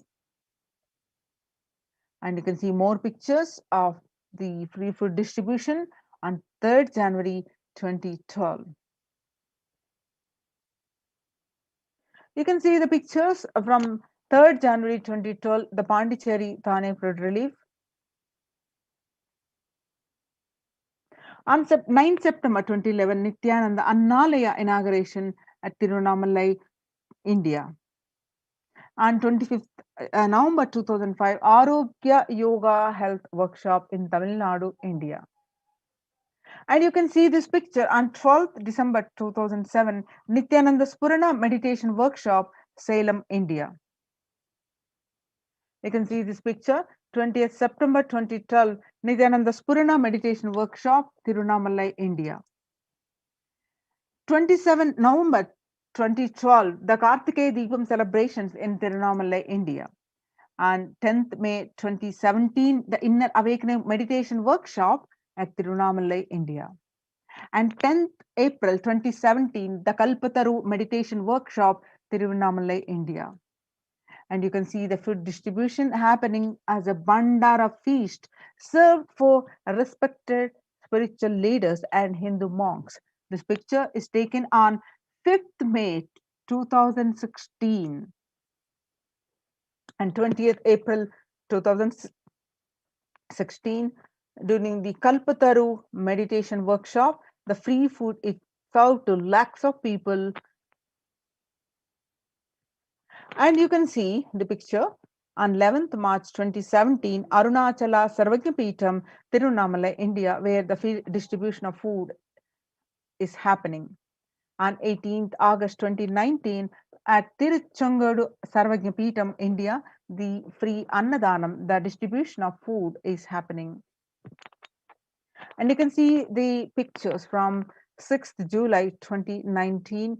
Annadan distributed during Guru Purnima, the traditional celebration of Guru and Kailasa in Houston. You can see this blissful picture from 8 December 2016 during the program of Sadashivoham meditation workshop, where the Supreme Pontiff of Hinduism serving the free food to one and all. And you can see the Annadan service continues in the midst of the COVID-19 crisis. A picture is taken in Madurai, India on 30th May 2020. Proof of the necessity for Annadan, the Bengal famine of 1943. What I found in researching the Bengal famine was that Churchill did several things that greatly aggravated the death toll. India was being used extensively for the war effort. Indian resources, Indian soldiers, and Churchill repeatedly refused to acknowledge the fact that the extent to which India was used could lead to famine. Viceroy to India, Archibald Wavell, called the Bengal famine one of the greatest disasters to have befallen people under British rule, and said the reputational damage was incalculable. During one government discussion about famine relief, Secretary of State for India Leopold Amery recorded Mr. Churchill saying that any aid sent would be insufficient because Indians bred like rabbits.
Let's move on to the next segment after the short break. It's time we prepare ourselves for the Devi Parashakti's Akashic readings. After a short break, let's get prepared to welcome Devi.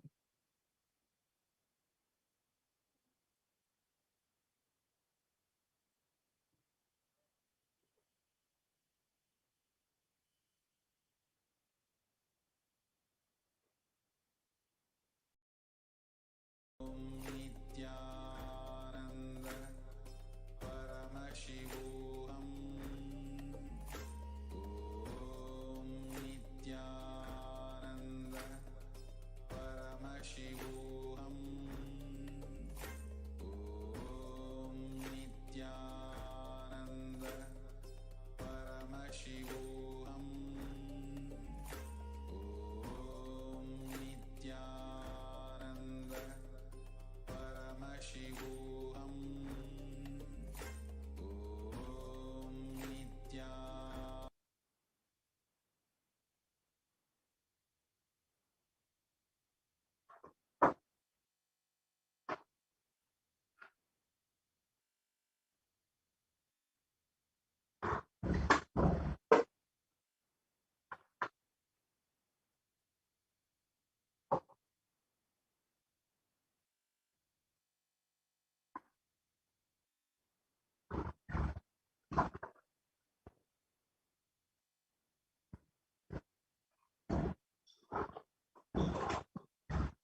Nithyanandam.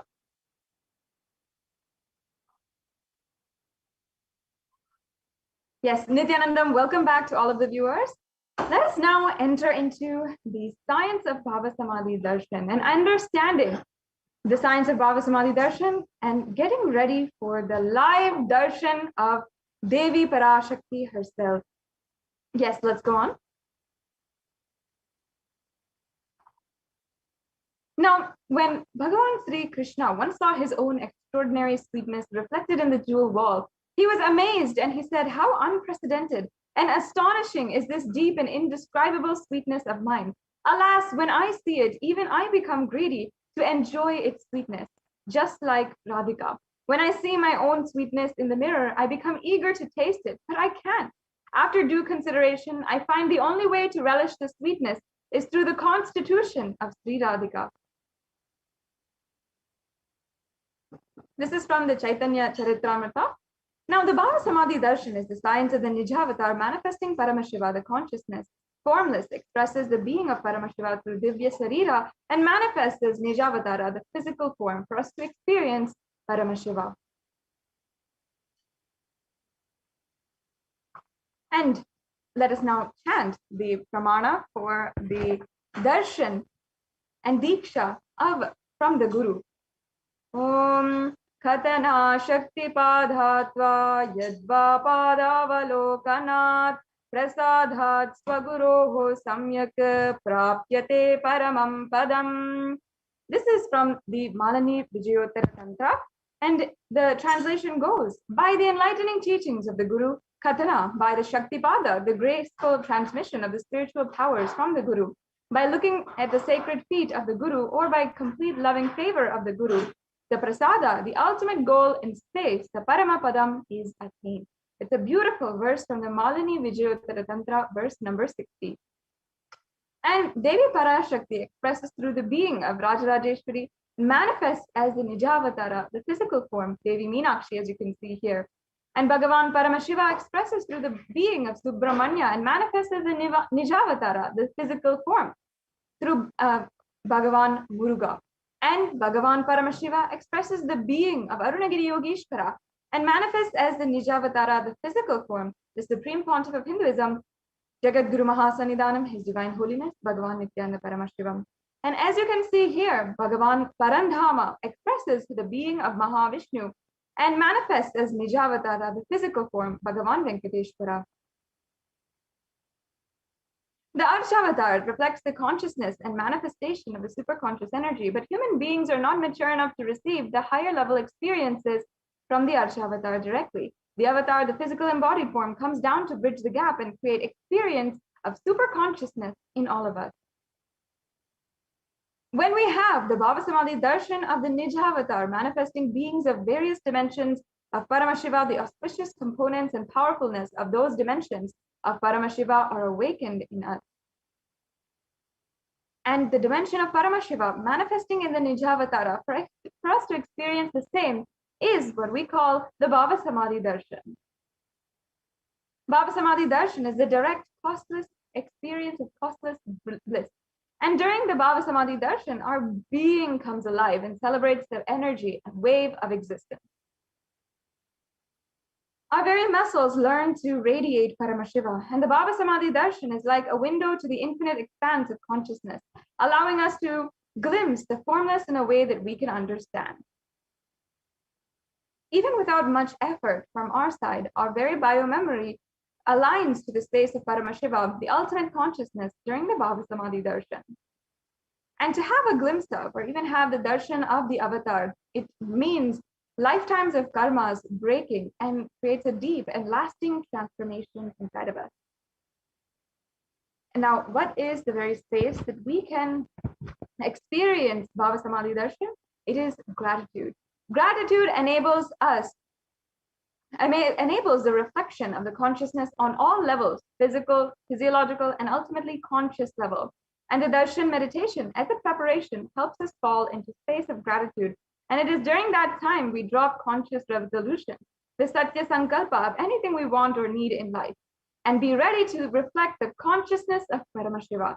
That is all you need in order to manifest the best for your life and the lives of people around you. Now, the right context to hold here is, I know you are the source of everything. You are everything, and you are the embodied form of the Supreme Pontiff of Hinduism, and you are in this body, my body. You are the source for both. Let me connect with you. Let you reveal yourself to me, and let me be in the Bhava Samadhi of you. Now, let us take a few minutes and set up for the Panchopachara Puja. The next segment, we will be getting ready for the very presence of Devi Parashakti herself. And you can now get ready for the Panchopachara Puja, which we'll be offering upon having the darshan of Devi Parashakti. Get ready with the sandalwood paste, flowers, incense, lamp, and food offerings as well. So as you can see here, these are all the different items that you can have ready. And let us eagerly await the divine darshan of Devi Parashakti. Take a few minutes now and get ready. Have all the items prepared, as many as possible. Even if you don't have some of these items, it's okay. And we'll now be getting ready for the Bhava Samadhi darshan with the Paramashiva Dhyana mantra. This Paramashiva Dhyana mantra is literally the very form of Paramashiva in the mantra form. So let's get ready now for the Paramashiva Dhyana mantra. Nithyananda. Now, just a few more minutes before the live Parashakti Akashic reading is going to be beginning, and let us all enter into the Paramashiva Dhyana Mantra. Paramashiva Dhyana Mantra, these are the sacred, extremely sacred and powerful mantras, which literally the Supreme Pontiff of Hinduism himself has embodied. Literally, the avatar births himself in the form of these mantras.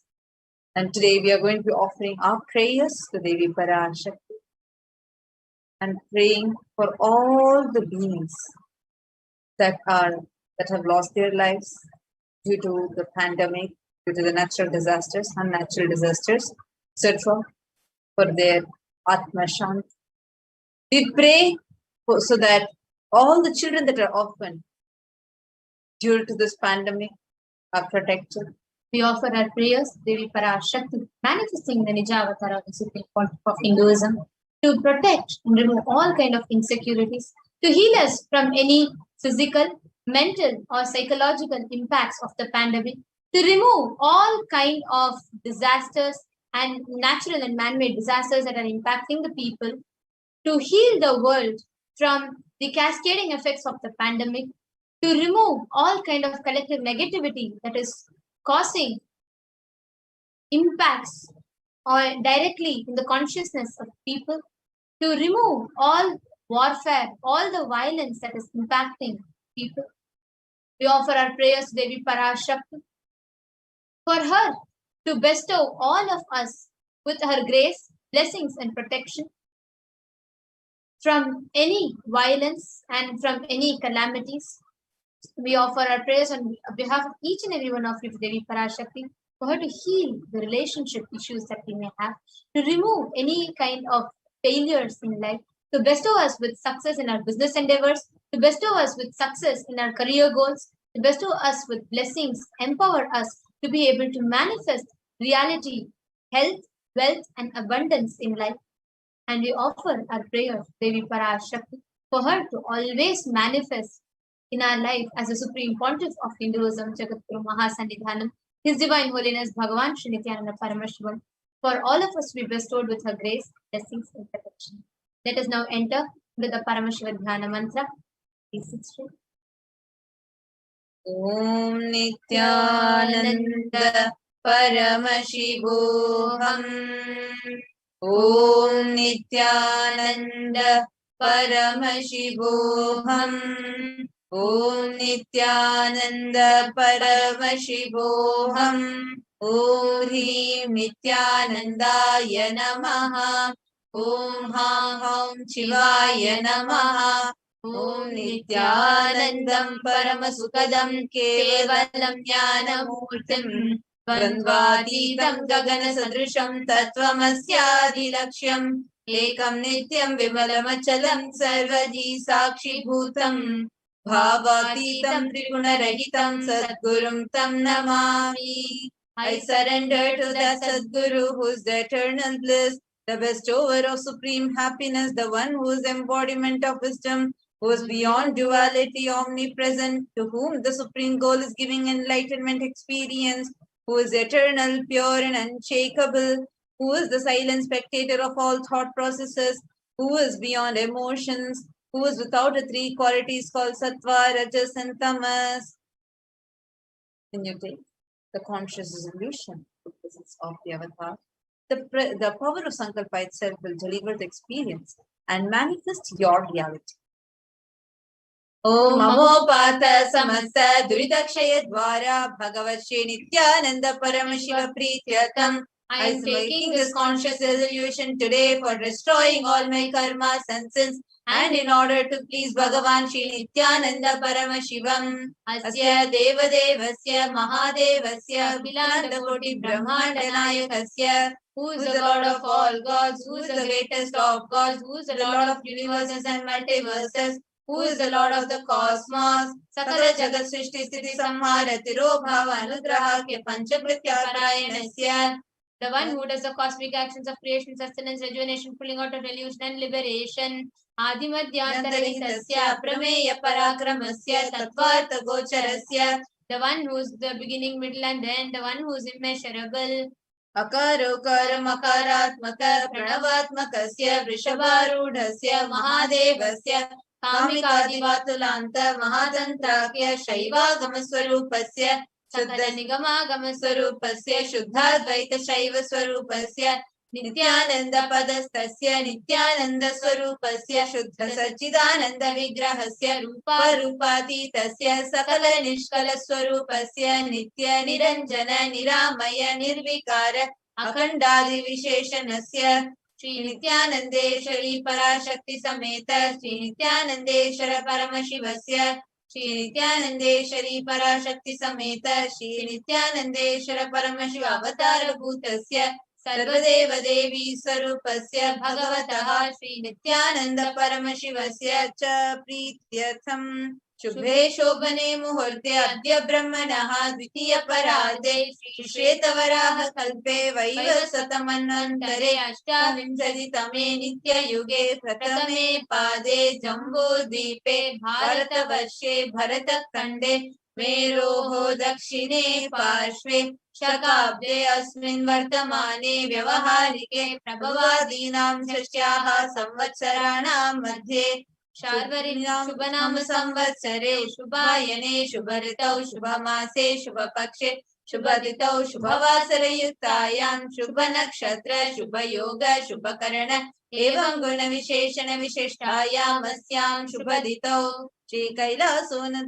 During this auspicious time, during the second half of the lifetime of Lord Brahma, during the Kalpa called Shvetavaraha, during the regime of Vaivasata Manu, during the first quarter of the Yuga called Nitya Yuga, in the island called Jambu, in the continent called Bharatavarsha, the Indian subcontinent called Bharatkhanda, in the southern side of Mount Meru, in the Shaka era, during the auspicious year, which is one of the set of 60 years, which is in practice of which Prabhava is the first year, in the auspicious Ayana, in the auspicious season, in the auspicious month, in the auspicious Paksha, in the auspicious Tithi, on the auspicious day, during the auspicious Nakshatra, auspicious Yoga and auspicious Karana, during Adi Kailase, Kalpavrikshasya Adaha Nithyanandanagare Smrita Smritanam Muktidayake Mahakshetre.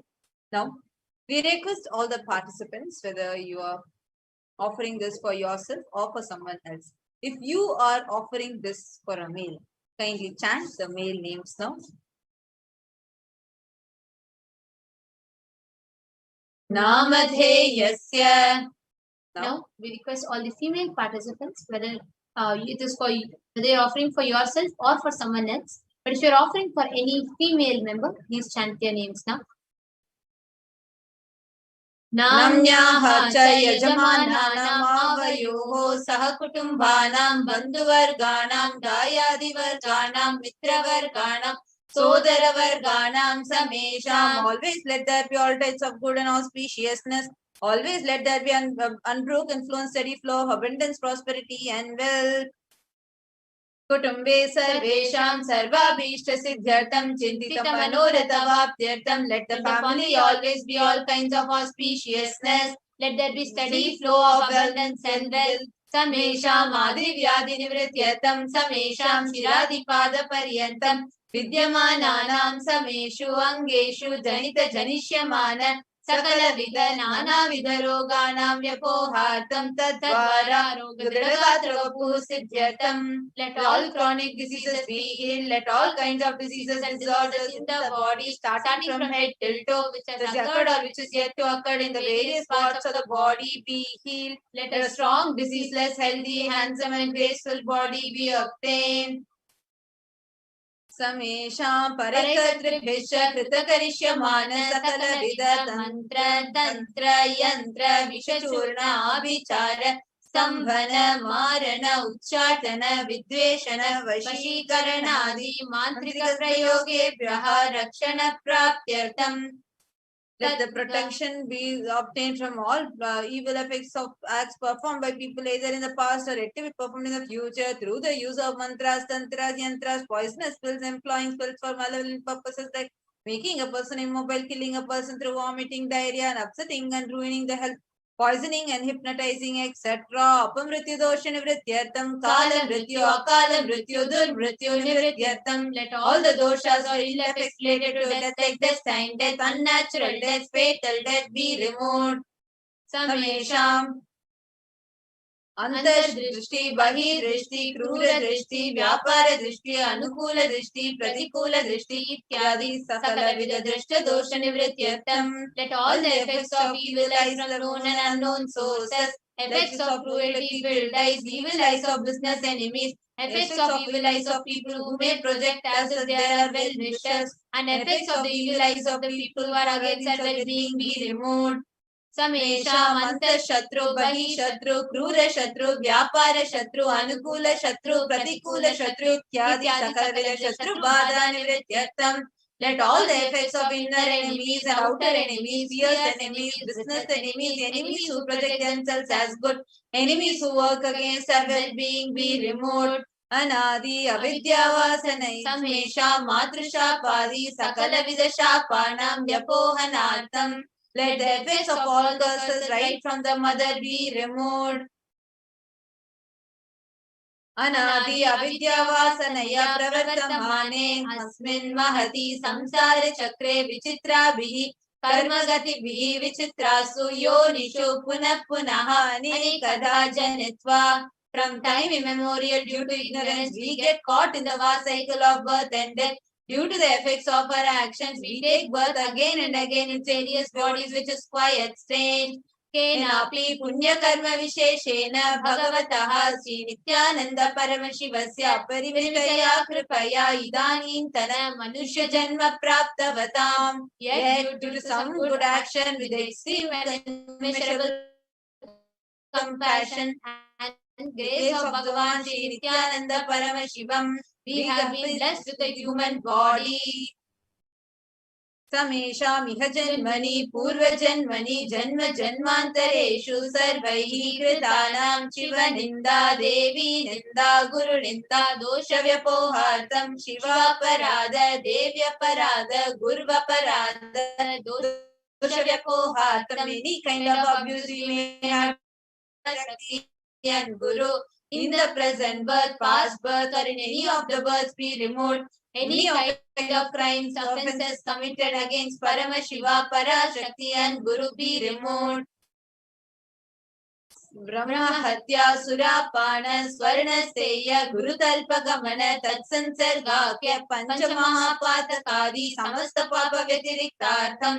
Let the 5 great sins like killing a Brahman, drinking prohibited alcohol, stealing gold, having illicit relationship with Guru's wife, one's own mother and sister and other such motherly figures, and associating with those people who have committed one or other above-mentioned sins be removed.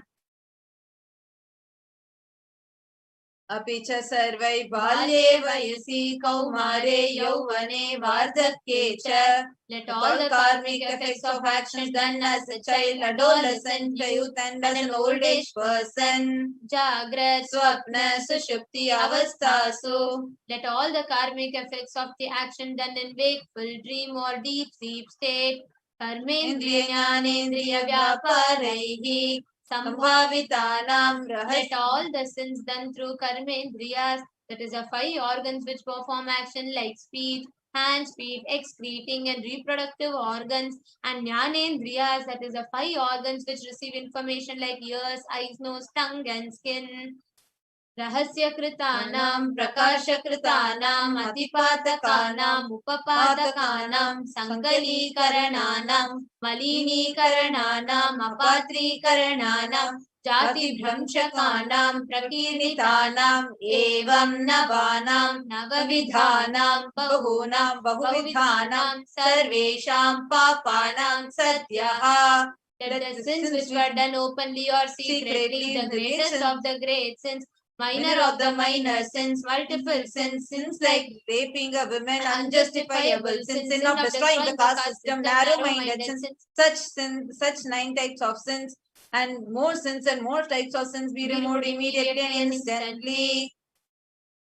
अपनोदन द्वारा समस्त मंगलवाप्यर्थम शिव भक्ति देवी भक्ति गुरु भक्ति सिद्ध्यर्थम परमशिवत्व परमशिव श्रुति परमशिव शक्ति सिद्ध्यर्थम. Through the removal of sins, let us be showered with all auspiciousness. Let Paramashiva Bhakti, Devi Bhakti, and Guru Bhakti be obtained. Let the state of Paramashiva, states of Paramashiva, powers of Paramashiva be obtained.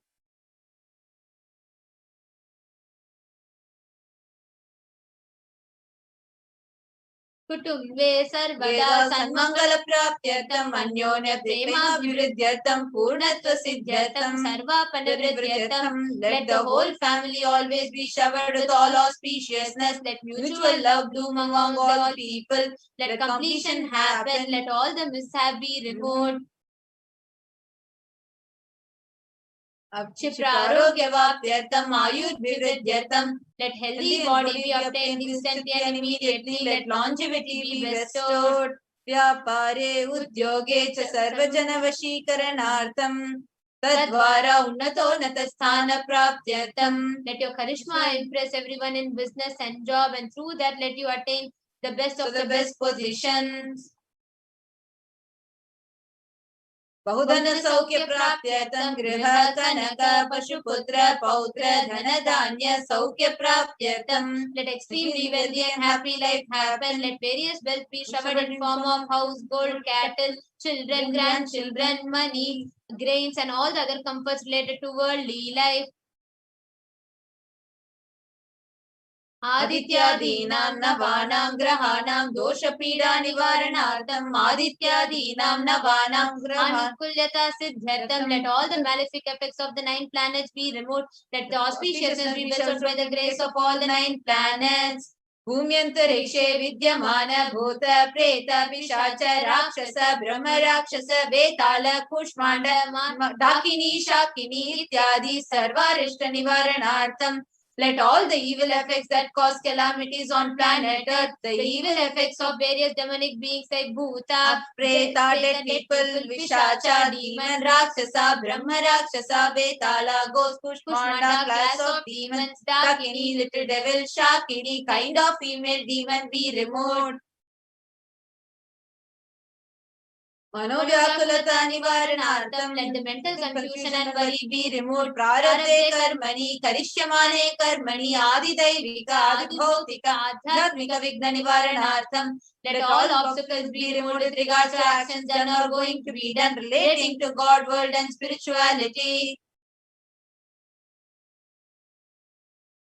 समस्त ऋण निवारणार्थम धन लक्ष्मी धान्य लक्ष्मी संतान लक्ष्मी सौभाग्य लक्ष्मी विद्या लक्ष्मी वीर लक्ष्मी शौर्य लक्ष्मी विजय लक्ष्मी इत्यादि अष्टलक्ष्मी परिपूर्ण कृपा कटाक्ष सिद्ध्यर्थम let all the loans be removed, let all the Ashtalakshmis like Dhanalakshmi, wealth, Dhanya Lakshmi, food and grains, Santan Lakshmi, offspring, Saubhagya Lakshmi, fortune, Vidya Lakshmi, knowledge, Shaurya Lakshmi, bravery, Veera Lakshmi, heroism, Vijay Lakshmi, success be showered, Parikshasu, Unnata Sthane, Vijaya Praptyartham, Sarva Vidya Parangata Siddhyartham, Medha Shakti, Grahana Shakti, Abhivridyartham, let the top rank be obtained in the examination, let all the excellence be acquired in all the fields of knowledge, let the memory, power, understanding, ability be increased. Shri Kailasa Nadadvada Shanta Shyamala Pita Rudha Shri Meenakshi Sundareshwara Bhinna Swarupa Parashiva Putra Ratna Kumara.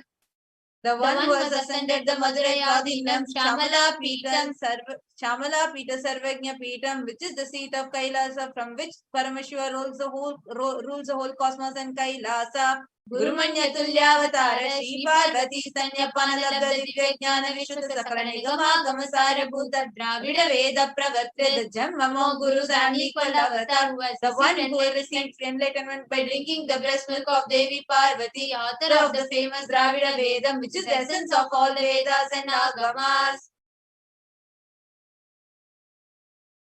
Srimad Paramashiva Karuna Samadhikata Mukta Chitra Shayana Giyamana Chatra Chamara Shri Chinnakaladi Samasta Virada Valyalankrita Jnana Vijnana Chakravarti, the one adorned by the quadrangular palanquin made of pearl, received by the grace of Paramashiva, adorned by musical instruments, umbrella, chamaram, the sacred symbols of worship, etc., adorned by the hymns of praises, the one who has won the whole world by his enlightenment and the signs of enlightenment and been accepted by all the kings of as supreme ruler.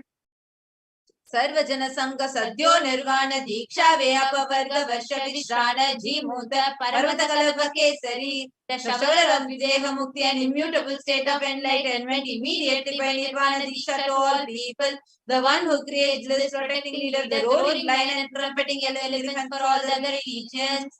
Shaiva Siddhanta Sthapanacharya Shri Rajadiraja Pandya Maharaja Guru Shapana Shakyadi Mahandakara Nivarana Jnana Bhanu Vikshana Narhara Dvajo Chedana Purvaka Srimad Vrishabhatvaja Sthapaka Shaiva Samaya Katre, the Acharya who established Shaiva Siddhanta, the Raja Guru of the Pandya king, who is the supreme king of all kings, the Guru who is also the Pandya king, the supreme king of all kings, the enlightening sun that removes utter darkness of delusion, the one who is installed the Vrishabha flag, the creator and giver of Shaivism. Sarvajna Pitha Rudha Shri Jagat Guru Shri Jnana Sambandha Deshika Swami Vagisha Sundara Manikya Vachaka Swamina Avatara Bhuta Shri Jnana Sambandha Swami Punaradita Shyamala Pita Sarvajna Pita Trinavadyuttara Chitama Guru Mahasannidhana, the one who is the ruler of Sarvajna Pita, the seat of omniscience, O the avatar of such above mentioned attributes, the Guru of the whole world, Shri Jnana Sambandha Deshika Swami Appa Sundara and Manikya Vachaka Swami, O the ruler of kingdom of enlightenment, the Shamala Pita Mahasamastana, which was revived by Jnana Sambandha Swami, O the one who has ascended the seat of omniscience, the 293rd Guru Mahasannidhana, Arunagiri Yogeshwara Paramparagata Arunachala Sarvajna Pita Guru Mahasannidhana, the one who has ascended the seat of Arunachala Sarvajna Pita in the lineage of Arunagiri Yogeshwara, Kailasa Paramparagata Kanchi Kailasa Sarvajna Pita Traistrinshaduttara Dvishitama Guru Mahasannidhana, the one who has ascended the seat of Kanchi Kailasa Sarvajna Pita as the 233rd Pontiff Guru Mahasannidhanam in the lineage of Kailasa. Nityotsava Nitya Mangala Nitya Kalyani Nitya Rajita Kailasa Paramparagata Adi Kailasa Nityananda Pitha Mahasamastana Mahasimhasana Pitha Katre, the creator of the Nityananda Pitha Mahasamastana Mahasimhasana Pitha, which is eternally celebrating auspicious festival and having attractive energy of enriching.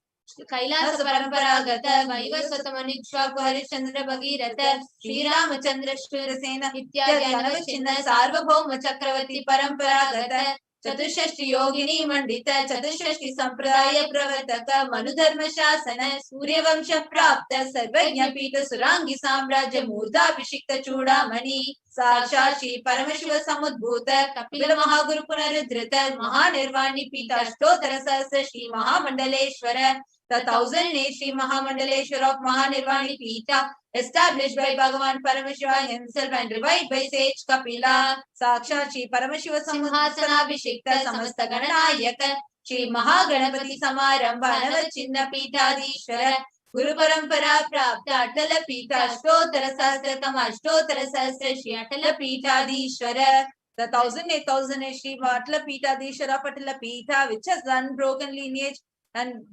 starting from Mahaganapati, who was coronated by Bhagavan Paramashiva himself, Dharma Mukti Swarga Pura Swarna Pita Trayo Vimsha Guru Mahasannidhana, the 23rd Guru Mahasannidhana of Dharma Mukti Swarga Pura Swarna Pita, Kailasa Paramparagata Adipita Sarvagnya Pita Jagat Guru of Adipita Sarvagnya Pita in the lineage of Kailasa, Shri Kailasa Punarudharaka, Shri Kailasa Paramacharya, Srimad Paramahamsa Parivrajakacarya Sachidananda Pranava Swarupa Shrotriya Brahmanishta, Srimad Jagat Guru, Shri Bhagavat Shri Nithyananda Paramashiva Shri Jnana Sambandha Deshika Paramacharya Swaminam Prityartham, who is in the state of Paramahamsa, the Acharya of all sannyasis and parivrajakas, the embodiment of the pure truth, consciousness and bliss, the embodiment of sacred syllable Om, the knower of the Vedas, the one established in super consciousness, Tesham Padaravindayoho Bhakti Siddhyartham, Guru Kripa Kataksha Siddhyartham,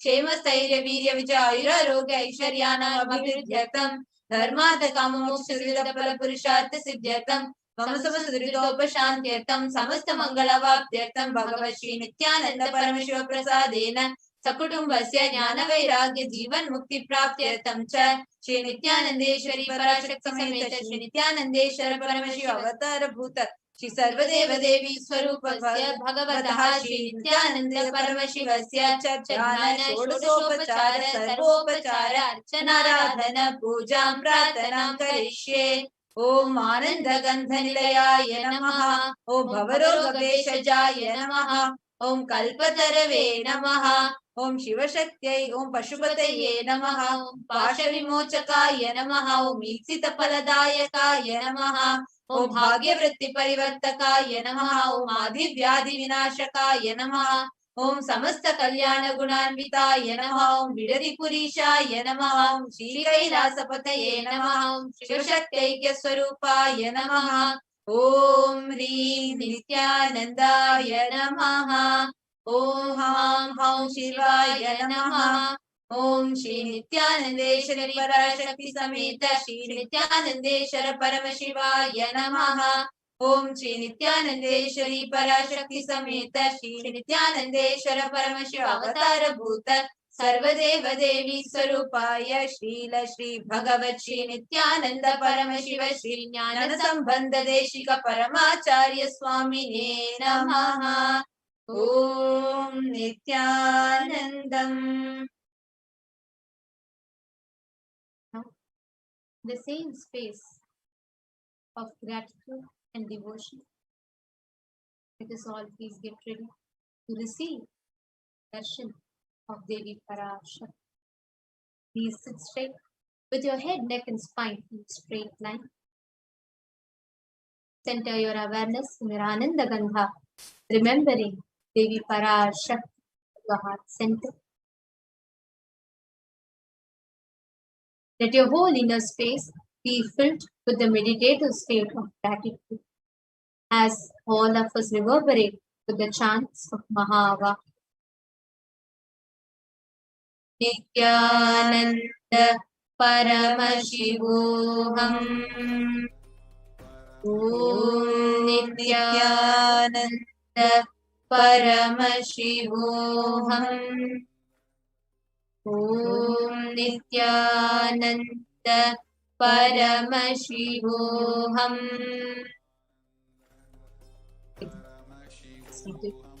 Same meditative space, ready to see them. Devi Parashakti, the divine cosmic mother herself, is coming down to praise and protect all of us. Be same receptive space, ready to receive the divine cosmic. Chant the Mahavard.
Paramashivoham. Om Nithyananda Paramashivoham. Om Nithyananda Paramashivoham.